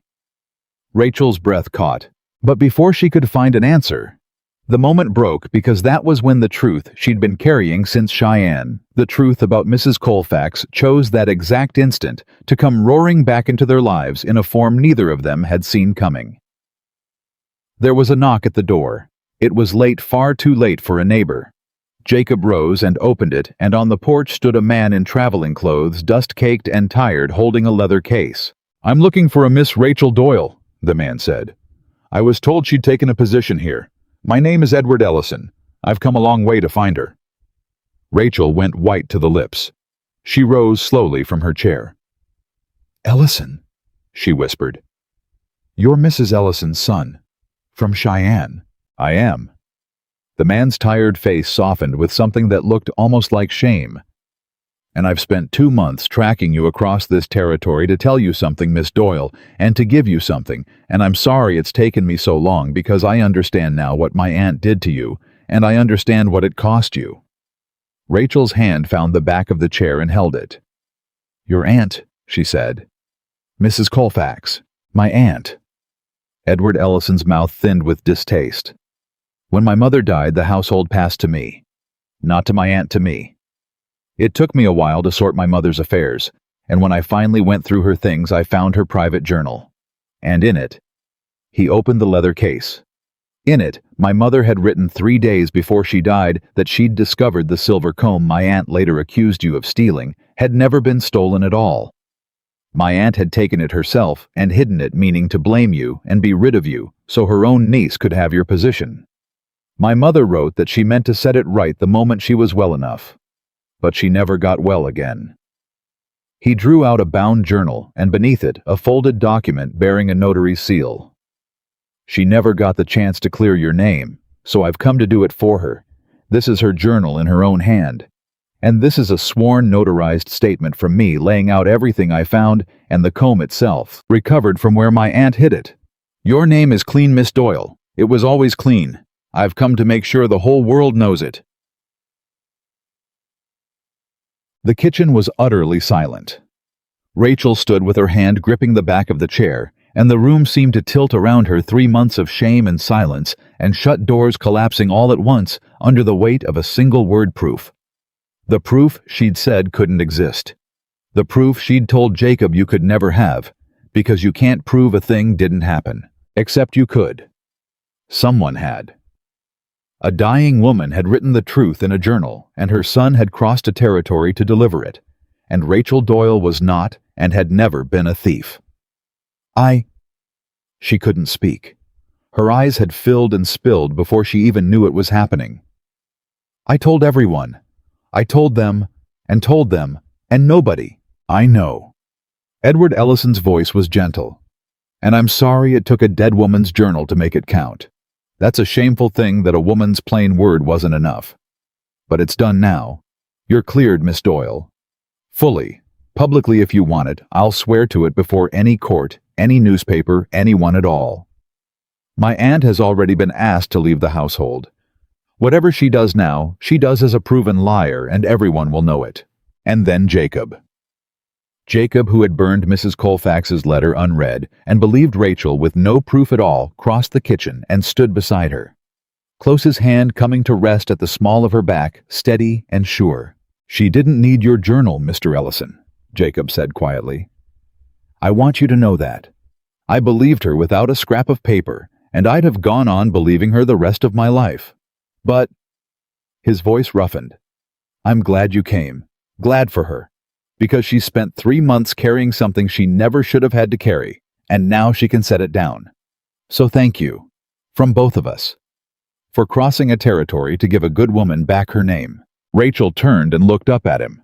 This man who'd chosen to believe her before the proof came, and she understood standing in that kitchen with her name made clean at last, and his hand warm against her back, that the proof had never been the thing that mattered most.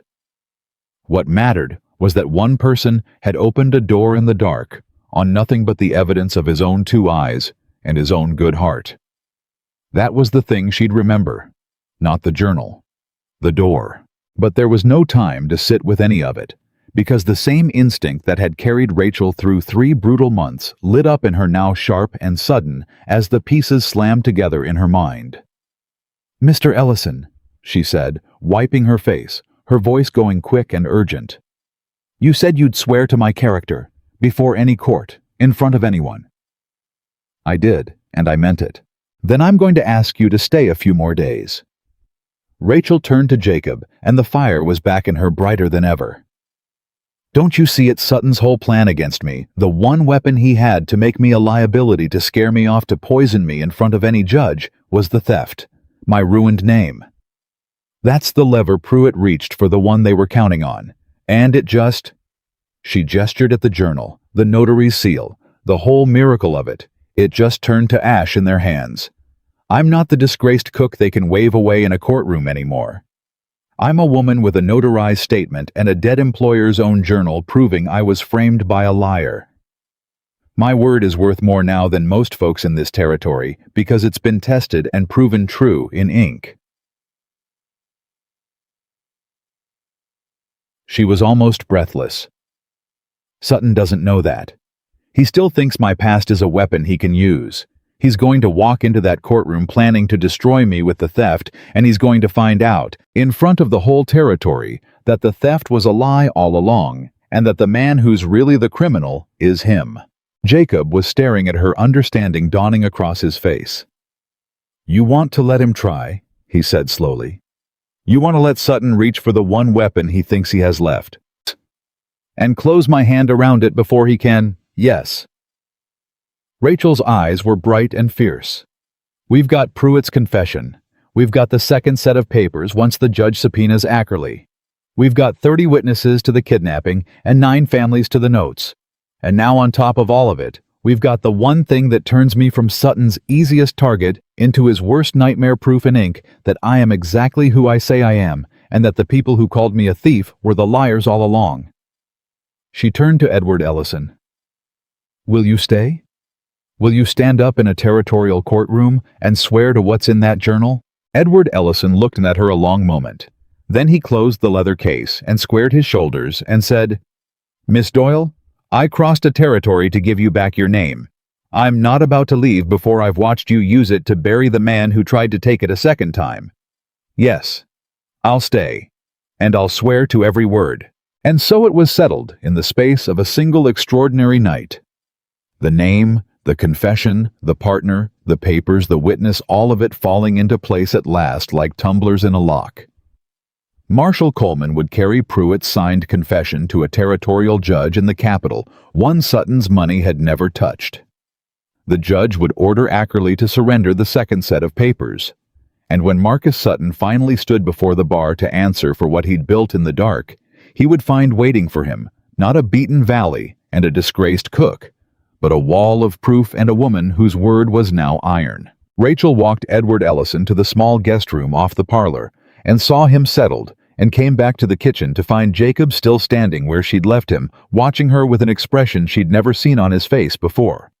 Something open and unguarded, and terrified, and hopeful all at once. "Your name's clean," he said quietly. "Cheyenne's got nothing on you now. No lie, no shadow. Nothing holding you here. You can't shake loose whenever you please." He swallowed. "You could go anywhere, Rachel. Do anything. Be anyone. A woman with her name cleared and her whole life ahead of her. You don't have to stay in a hard valley fighting another family's war." Rachel looked at him standing there, this man who'd just handed her in the same breath both her freedom and his fear of what she might do with it. "Is that you telling me to go, Jacob Hart?" she asked softly. "No." The word came out of him fast and rough and absolutely certain. "No. God help me, it's the exact opposite.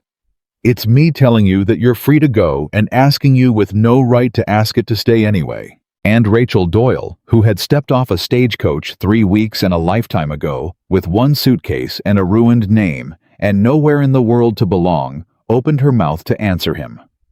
But the answer to that would have to wait, because the fight for the valley was not yet won, and Marcus Sutton did not yet know his name had been spoken, and there was a courtroom still ahead of them all, where everything they'd built would stand or fall. She didn't answer him that night, not because she didn't know the answer, she'd known it, she realized, since the night he burned that letter in the stove, but because a woman who'd learned the hard way what it cost to be believed did not hand her whole heart across a kitchen table with a war still hanging over the house. So she'd looked up at Jacob Hart and she'd said softly, "Ask me again when it's over. When the valley's safe and Sutton's answered for what he did, and there's nothing left hanging over us. Ask me then, Jacob, and I'll give you an answer you can build a life on." And Jacob, who had waited 4 years to feel anything at all, had nodded and said, "Then I'll ask you the day it's done. Not one day sooner, not one day later." The weeks that followed moved faster than any of them could have braced for. Marshal Coleman carried Pruitt's signed confession to the territorial capital and laid it before a circuit judge named Harmon Wells, a hard, plain, incorruptible old man whose reputation Rachel had chosen him for, precisely because Marcus Sutton's money had never once found a crack in it. Judge Wells read the confession twice, his face giving away nothing, and then he did the thing Rachel had staked everything on.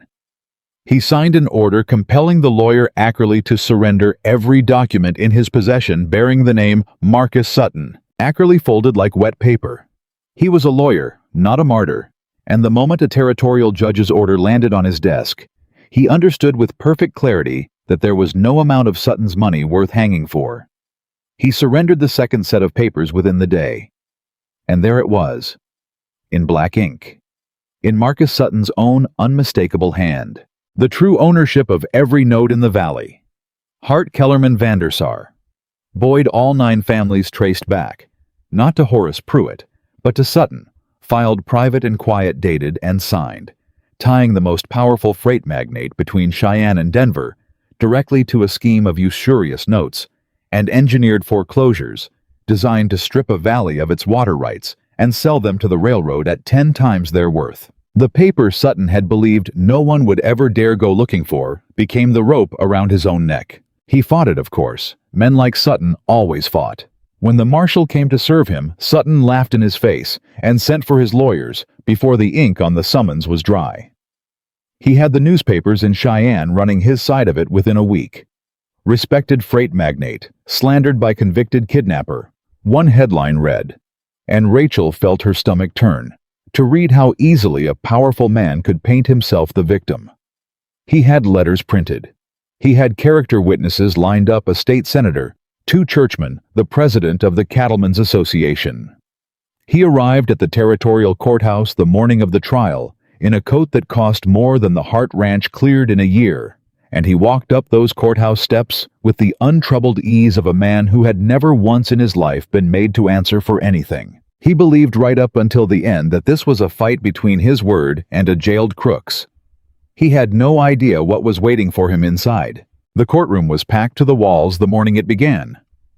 Every family Sutton had tried to break was there: the Kellermans, the Boyds, old Dutch Vandersar in his Sunday coat, 30 souls and more filling the benches, silent and watchful.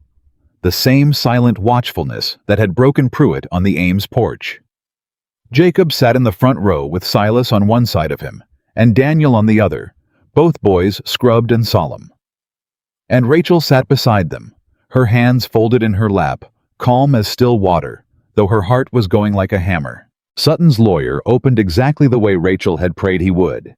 He opened by attacking her. He stood before Judge Wells, and he laid it all out with the smooth confidence of a man playing a card he was certain would win.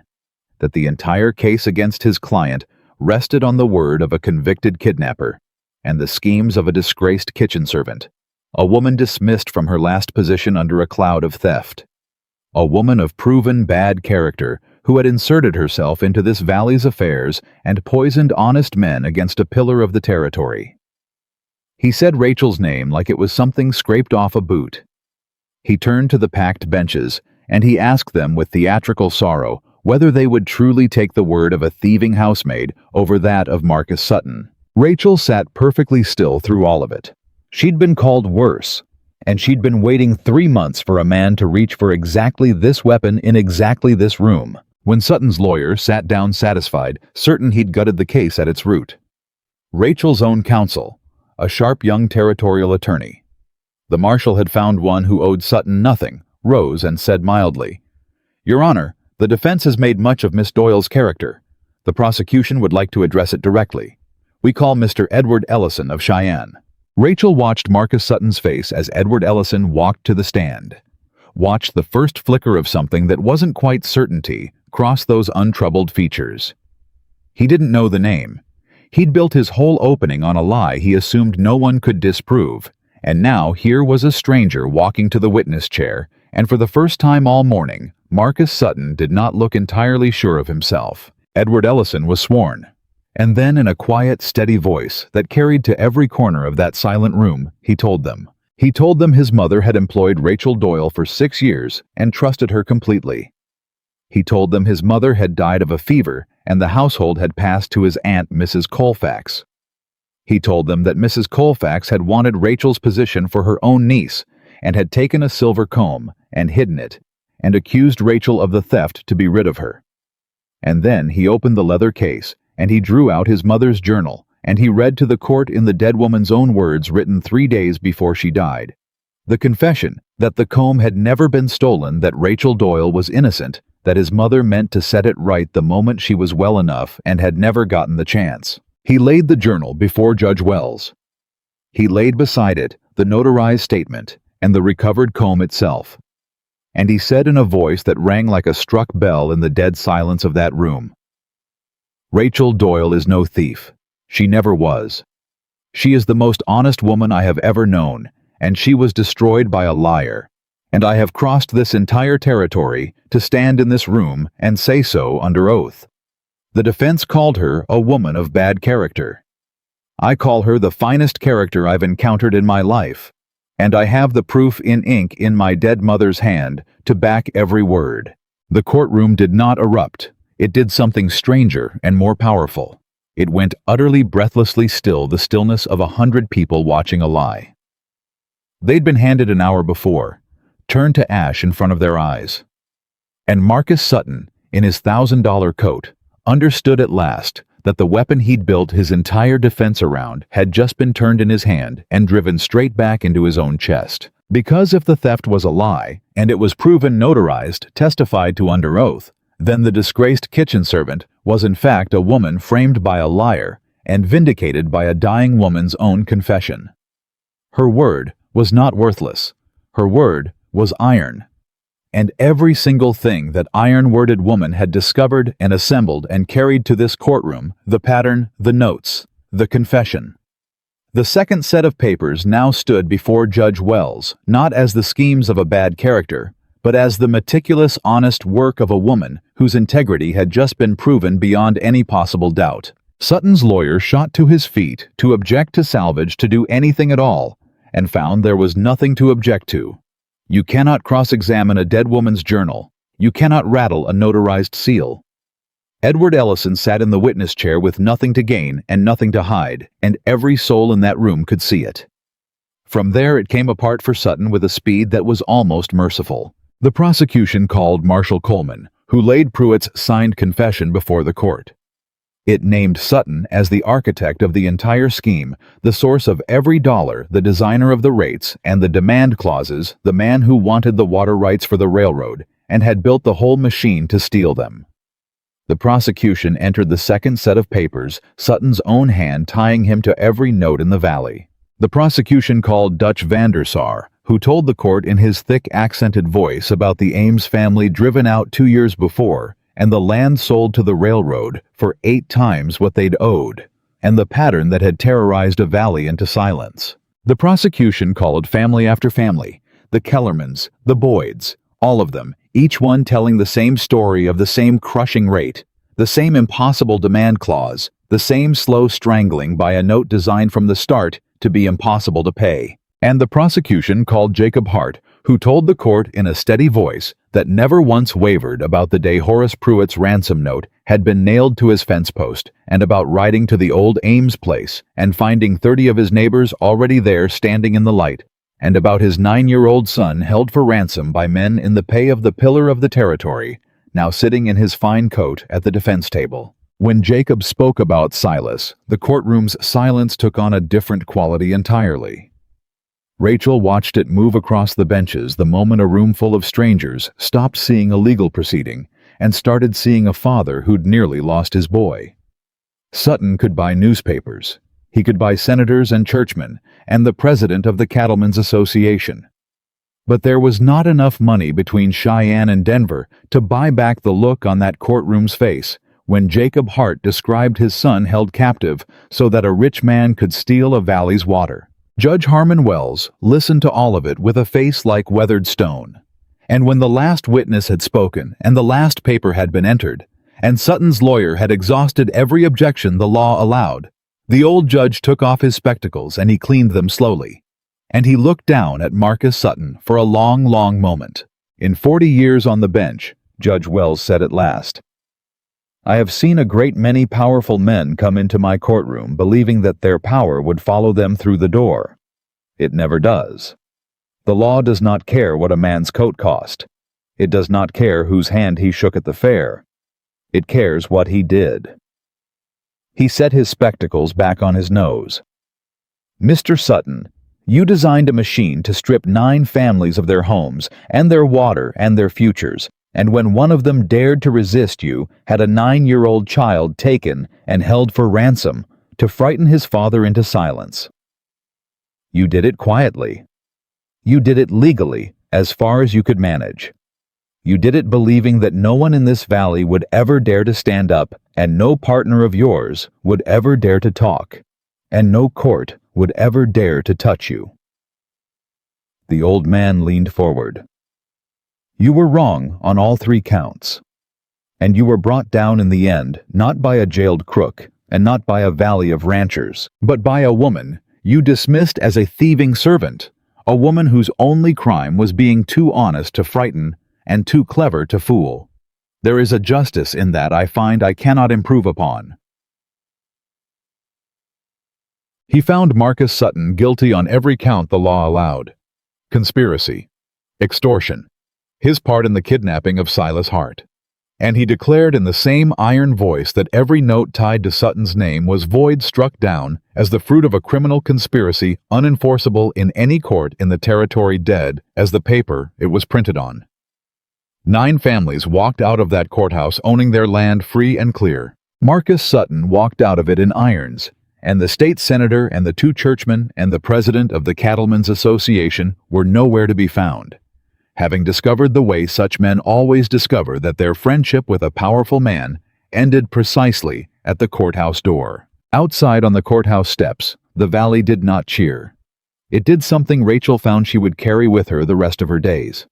One by one, in 2s and 3s, the families of Willow Creek came to her. Not to Jacob, not to the lawyers, but to her, the woman who'd stepped off a stage 3 weeks and a lifetime ago, with a ruined name and 1 suitcase, and they took her hand and they thanked her plainly and simply for standing in the door and saying it was all their trouble when no one else would. Old Dutch Vandersar was the last. He took both her hands in his gnarled ones and looked at her with those cloudy eyes gone bright. "My Ilse," he said, "she would have liked you very much. She always said the world is saved by the ones who refuse to stay afraid. I did not believe her all these years." He pressed her hands. "I believe her now. God bless you, young woman. You gave an old man back his home." Rachel could not answer him. She only held on to his hands and let the tears come, and this time she did not fight them. They rode home to the Hart Ranch that evening, the whole family together. Silas and Daniel talking over each other in the excitement of it. The terror of the past weeks finally fully lifted. And when they came into the yard and the boys ran ahead into the house, Jacob caught Rachel's hand at the bottom of the porch steps and held her there a moment in the last of the light. "It's over," he said quietly.